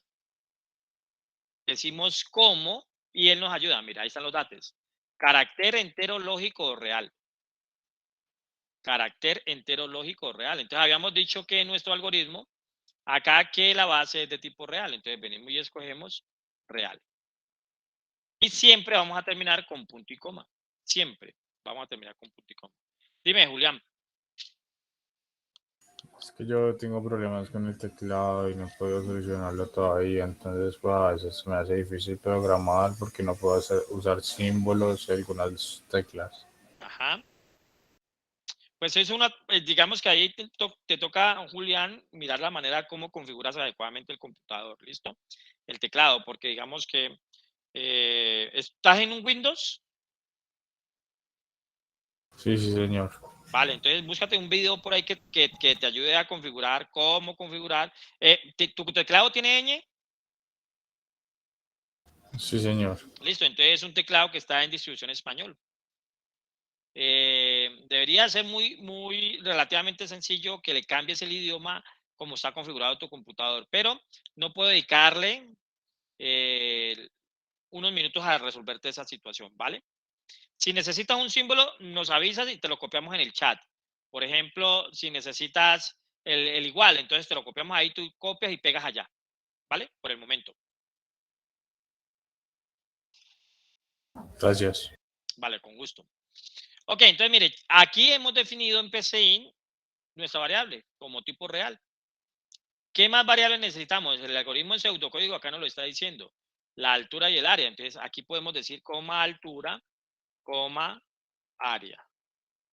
Entonces allí estamos definiendo nuestras variables en PCI. Luego, de acuerdo a nuestro algoritmo que está en pseudocódigo, dice que debemos de escribir base. Entonces, mire, escribir, como PCIN sabe que escribir es una palabra que vamos a utilizar en pseudocódigo, entonces uno la pone y entre comillas, base.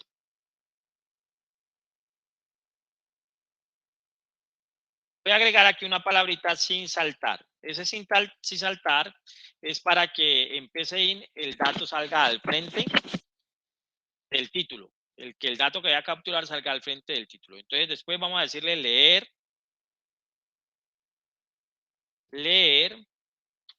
base, que es la variable. Es esta variable que definimos acá arriba.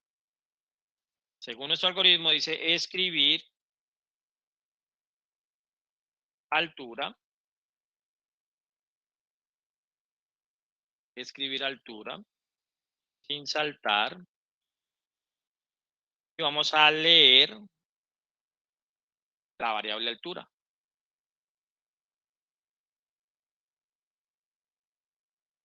Luego, de acuerdo a nuestro algoritmo, viene la operación. Entonces vamos a decir aquí área. En PCIN el igual va a ser así. Lo hacen así. Símbolo de menor, pegado, el menos. Símbolo de menor, pegado, el menos. Entonces, lo voy a copiar ahí en el chat.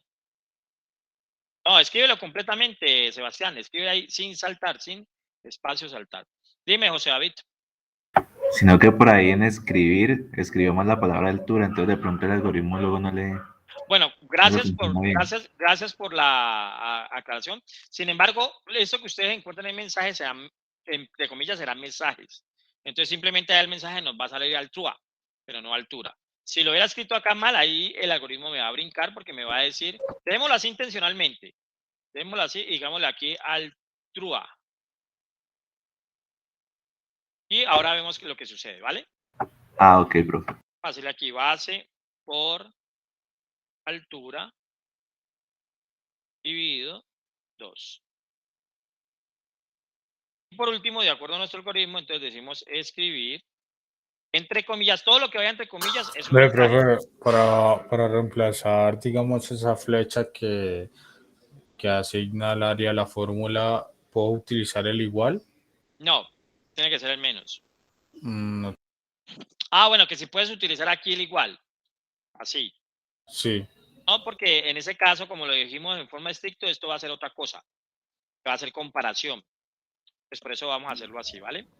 Pero ahí en el chat lo puse para que, como manifestaste que tenía problemas con los símbolos, entonces cópialo y pégalo allí.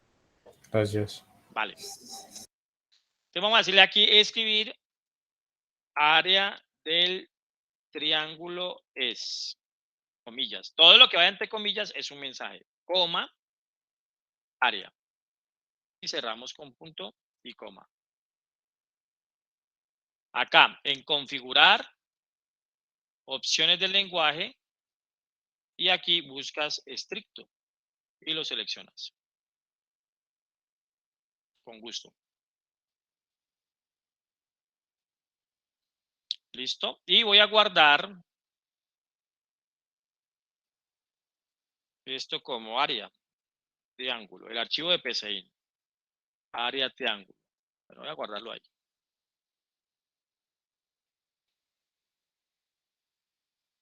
Listo. Y este es nuestro algoritmo en pseudocódigo escrito en PCIN.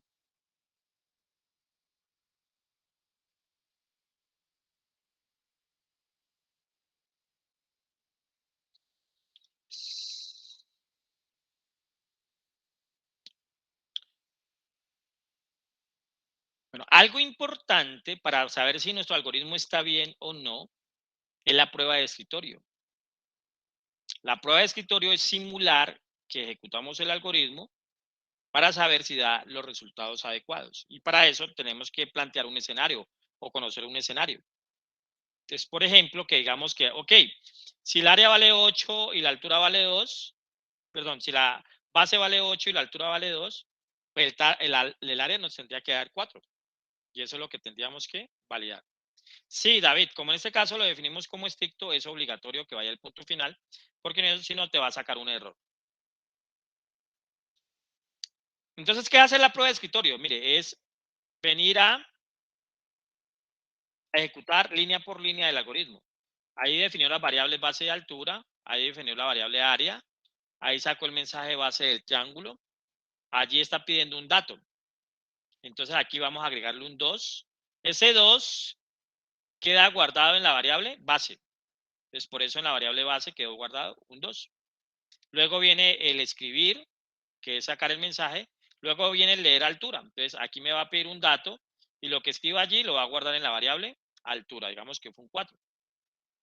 Luego viene y ejecuta la expresión.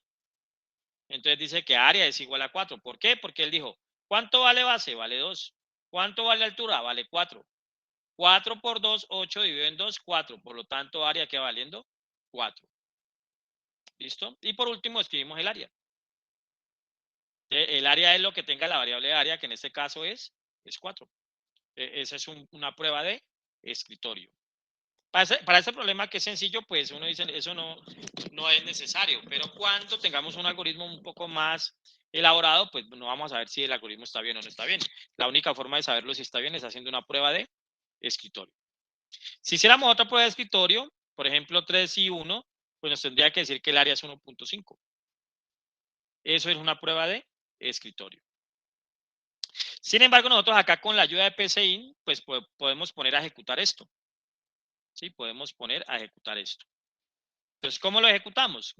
Sugerencia, antes de ponerlo a ejecutar, graben, archivo, guardar, porque a veces en la ejecución se bloquea y si este algoritmo es más grande, pues ahí perderán ustedes su tiempo porque tienen que volver a escribir completamente. Entonces, vamos a darle clic aquí.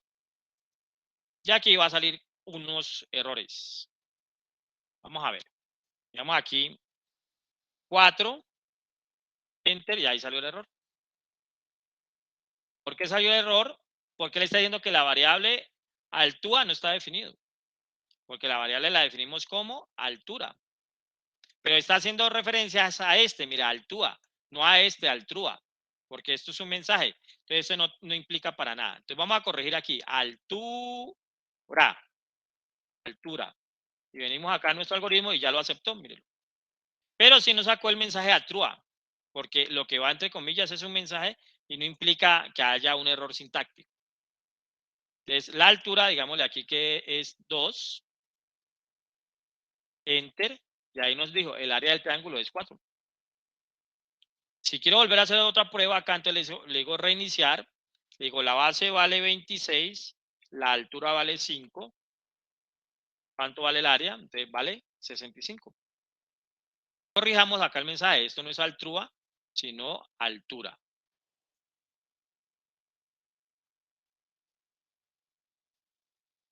Altura.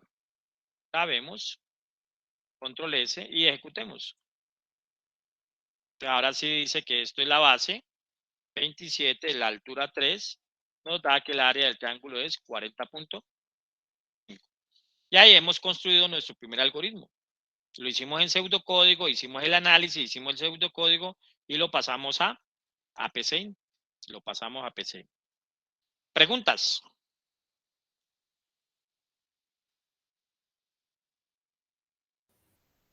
Profe, Dime, Kevin. ¿cómo hizo usted esa flechita en el paso número 7 después de área? Sí, él la convierte así, pero tú la construyes dándole un símbolo menor y enseguida un símbolo menos. Mira que él la convierte de esa manera. ¿Listo? Tú la haces escribiendo el menor y luego el menos al lado y él la convierte en una flecha. O sea, profe, que ya no vamos a usar ahí el igual. Para este caso, en PCIN no vamos a usar el igual. Acá en el algoritmo que construyamos como pseudocódigo, aquí podemos poner el igual. Porque aquí estamos denotando que es una igualdad. Pero en PCIN esa igualdad la denota con esa forma como estamos viendo allí. Ok, gracias, profe. Con gusto, dime, Luisa. Profe, o sea que en pocas palabras ahí se puede utilizar el término de asignar los comandos. Esa es una asignación, sí. Lo que pasa es que si yo pongo aquí un igual, como lo convertimos en estricto, él me va a decir que eso no es una comparación, no es una instrucción válida. Porque lo pusimos en estricto, ¿vale? Pero también puede servir el comando asignar, ¿cierto? Sí. Ok. Ok. ¿Listo? Sin saltar es para esto. Mira, voy a quitar el sin saltar aquí y voy a dejar el sin saltar acá. Y voy a grabar. Y voy a ejecutar. Mira, ¿dónde está saliendo la entrada con respecto al título de base? Debajo de él. Porque no tiene el sin saltar. Ahora voy a dar enter aquí. ¿Dónde está saliendo la entrada de datos de altura con respecto al mensaje? Al frente. Eso es lo que hace el sin saltar. Esa pequeña característica. Que si yo le pongo el sin saltar entre el escribir y la altura, pues la captura sale al frente del mensaje. Dime, Luisa. Profe, ¿el sin saltar es obligatorio en un laboratorio, por ejemplo? No, no es obligatorio. Ah, ok. Bueno. Ok. ¿Listo? Profe, qué pena, me vuelvas a explicar para qué es el sin saltar. El sin saltar es para que no haga un salto entre el mensaje y la entrada de datos. Mira aquí, como este base, después de ese escribir no está el sin saltar, mira que base lo escribió en esta línea y el dato me lo está pidiendo aquí. Mientras que altura, mira que lo está pidiendo en la misma línea porque estoy poniéndole al frente el sin saltar. Ok. Listo. Profe, pero en el caso del sin saltar es como para tener algo decir en un solo párrafo, ¿no? Sí, algo así. Ah, ya. Vale. No, el sin saltar puede estar en modo estricto o en modo flexible, no importa. Ok. ¿Listo? Y luego haremos otras cosas, dentro de 15 días haremos otras cosas que lo llevaremos a Python. Por el momento, de la manera como lo estamos realizando. ¿Sí? ¿En qué lo podemos codificar? Pues en muchos lenguajes. Para nosotros, en Python. Ahí lo vamos a codificar. Listo. Por aquí hay otro ejemplo. Desarrollar un algoritmo que permita calcular el valor de x que da la solución a la ecuación cuadrática ax cuadrado más bx más c igual a 0. ¿Cuáles son los datos de salida allí?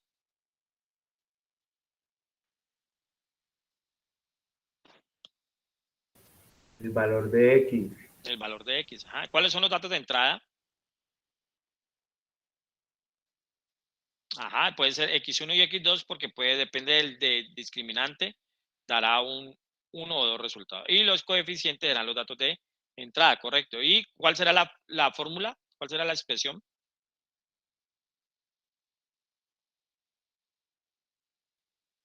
Bueno, miremoslo acá porque es difícil que ustedes me lo escriban. Los datos de entrada. No es menos b, más o menos raíz cuadrada de b al cuadrado menos 4ac sobre 2a. Correcto, eso Okay. Eso es lo que hay que conocer del contexto. Mire, si yo no me conozco esa expresión, pues eso es lo que tengo que ir a averiguar, ¿no? Pero yo debo entender cómo es el problema. Ahí está. El proceso sería x es igual a menos b más o menos raíz cuadrada de b cuadrado menos 4ac sobre 2a. ¿Listo? Y eso lo tenemos que establecer en dos variables, x1 y x2. Por lo tanto, las variables a utilizar será a, b y c, x1 y x2 de tipo real y luego construimos nuestro algoritmo. Entonces, las variables, las entradas, A, B y C, el proceso y por último la salida. Noten que las expresiones son lineales, ¿no? Son lineales. El operador de la multiplicación es el asterisco, el operador de la división es el slash. Entonces, tengan en cuenta que sus expresiones tienen que ser lineales en el algoritmo. Y por último, la solución 1 será lo que tiene x1 y la solución 2 será lo que tiene x2. Y este será el algoritmo de la ecuación cuadrática. Este es el algoritmo de la ecuación cuadrática. Listo, entonces a esto tenemos que hacerle una prueba de escritorio. Y en este caso, si ingresamos 1 y 5 y 6, pues ¿cuál es el valor de x1 y cuál es el valor de x2? Si ingresamos menos 3.5, 4 y 0, ¿cuál es el valor de x1 y cuál es el valor de x2? Y cada uno tendrá su respuesta acertada. ¿Listo? Ahí lo podríamos llevar, en este caso a PCIN inicialmente y luego a Python. Bueno, entonces ahorita sí, ustedes, por favor, hagan el análisis de este problema. Siguiendo la metodología propuesta anteriormente, resuelva los siguientes problemas. Estos son ejercicios, no hay que entregarlos. No me los tienen que entregar, esto no es un laboratorio, ¿ok? Son ejercicios. Entonces, desarrolla un algoritmo que lea el monto de una factura y muestre el valor que se debe pagar por concepto del impuesto del IVA, que es el 19%, y el valor a pagar, y el valor a total a pagar, que será el valor de la venta más el IVA. Entonces, por favor, allí cada uno haga su análisis. Es decir, van a hacer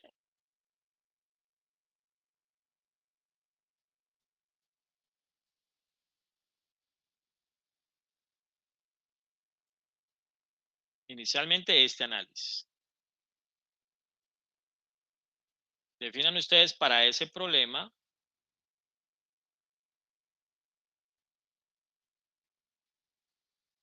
no tengo cómo dejarlo. Voy a ponerlo más pequeño aquí.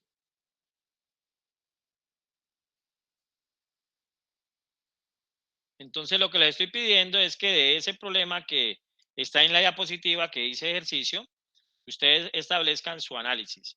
¿Cuáles son los datos de entrada? ¿Cuál es el proceso? ¿Y cuál es la salida? Dependiendo del contexto que nos están dando y del problema que nos están dando. Dime, Jesús. Y pues, profe, para solucionar ese problema, lo que dan un ejemplo, si un producto valdría 50.000 pesos, este valor se le debería multiplicar por 1.19, que es el IVA, y eso daría pues 59.500, si no estoy mal.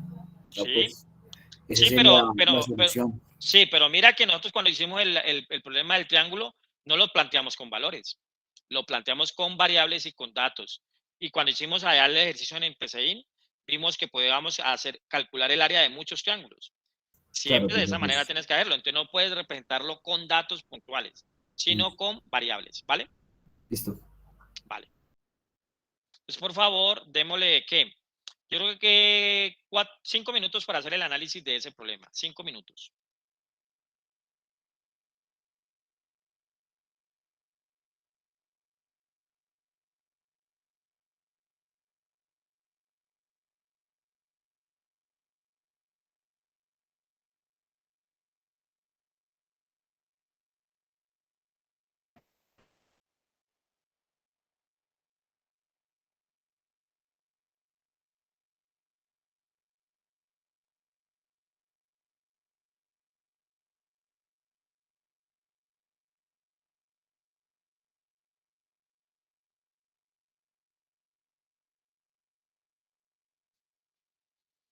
Sí, Sebastián. Entonces, en ese caso, planteas, no todas las ventas van a tener el mismo valor de la factura, ¿cierto?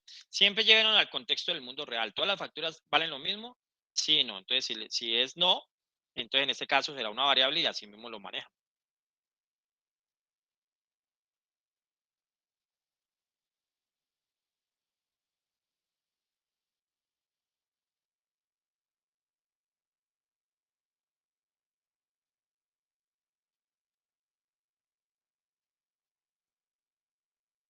Dime, José.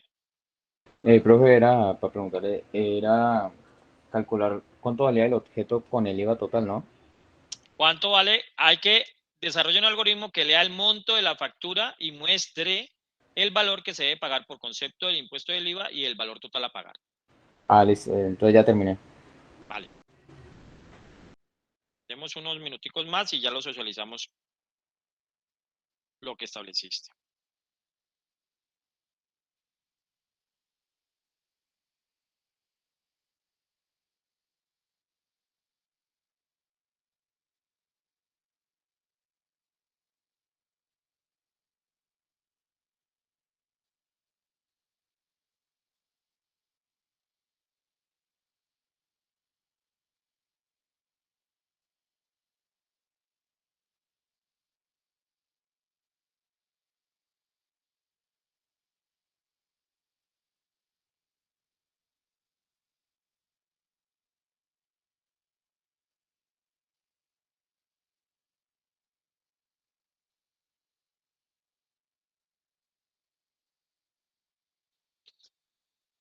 Listo. ¿Cuáles son los datos de entrada allí?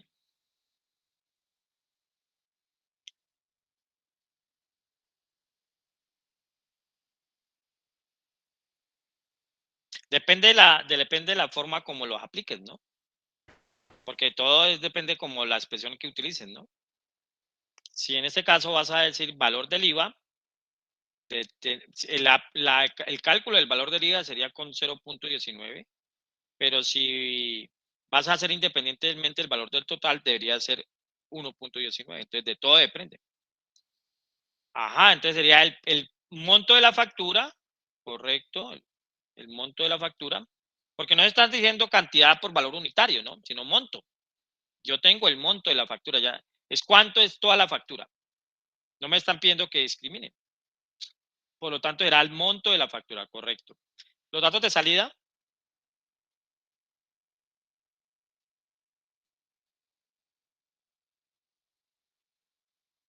¿Cuáles serían los datos de salida? El IVA y el total a pagar, correcto. Y la expresión, dependiendo de que como ustedes lo realicen. Creo, si no estoy mal, vamos a ver que aquí está la solución. Sí, ¿ven? Ahí está. Datos de entrada, monto de la factura y la variable la vamos a llamar monto. Datos de salida, el valor del IVA, que lo voy a llamar VIVA, y el total a pagar, que lo voy a llamar B total. Y el proceso será VIVA es igual a monto, bueno, aquí no sería 19, 16, sino 19, dividido sobre 100, mire otra forma, y B total es igual a monto más VIVA. Y acá estaría el algoritmo. Aquí es 19. 16, hace rato que ya no están 16. Ese sería el análisis y el pseudocódigo de ese problema. El análisis y el pseudocódigo de ese problema. ¿Vale? Preguntas, chicos y chicas.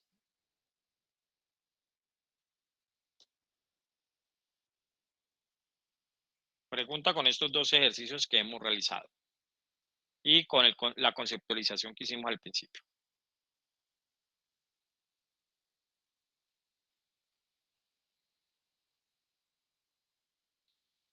Bueno, entonces, aquí en estas diapositivas van a encontrar otros ejercicios para que ustedes los desarrollen. No los van a entregar, no es un laboratorio, es solamente ejercicio para que lo hagan con ese mismo esquema que les he presentado. Si quieren usar el Word, lo pueden usar y lo escriban en PCIN. Pásenlo a PCIN. Ya ustedes quedaron con la instalación de PCIN allí. Entonces, aquí está una casa de cambio, necesita un programa que lea el valor en pesos y muestre la cantidad correspondiente en dólares. Considere que la tasa de cambio varía todos los días. Desarrolla un algoritmo que permita calcular el área y el perímetro de una circunferencia. Desarrolla un algoritmo que permita convertir de grados centígrados a grados Fahrenheit. Suponga que una persona desea invertir un capital en un banco y desea saber cuánto dinero ganará después de un mes si el banco paga un interés a razón de 2.8 mensual. Realice el algoritmo que lea el valor a invertir y muestre el valor a ganar. Y aquí hay otro y ya. ¿Listo? Entonces, esos van a ser ejercicios como para que ustedes practiquen durante estos 15 días, porque ya nos volvemos a ver dentro de 15 días. Entonces, hacen esos ejercicios, ya dentro de 15 días estaremos abordando el primer laboratorio, ese sí van a entregarlo, y realícenlo, y si algo aquí en el campus,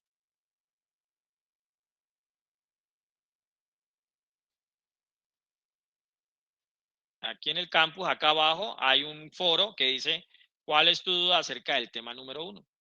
Entonces, ahí pueden escribir sus dudas, abren una discusión, añadir un nuevo tema de debate y ahí me escriben. Y por ahí vamos resolviendo inquietudes de aquí hasta que nos volvamos a encontrar.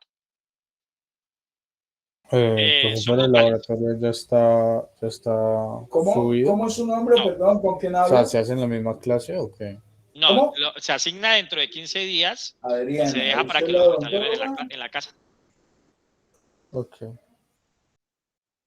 Sí, Sebastián, pero eso vendrá después. López. Bueno, chicos, entonces vamos a dar por finalizada nuestra sesión de hoy.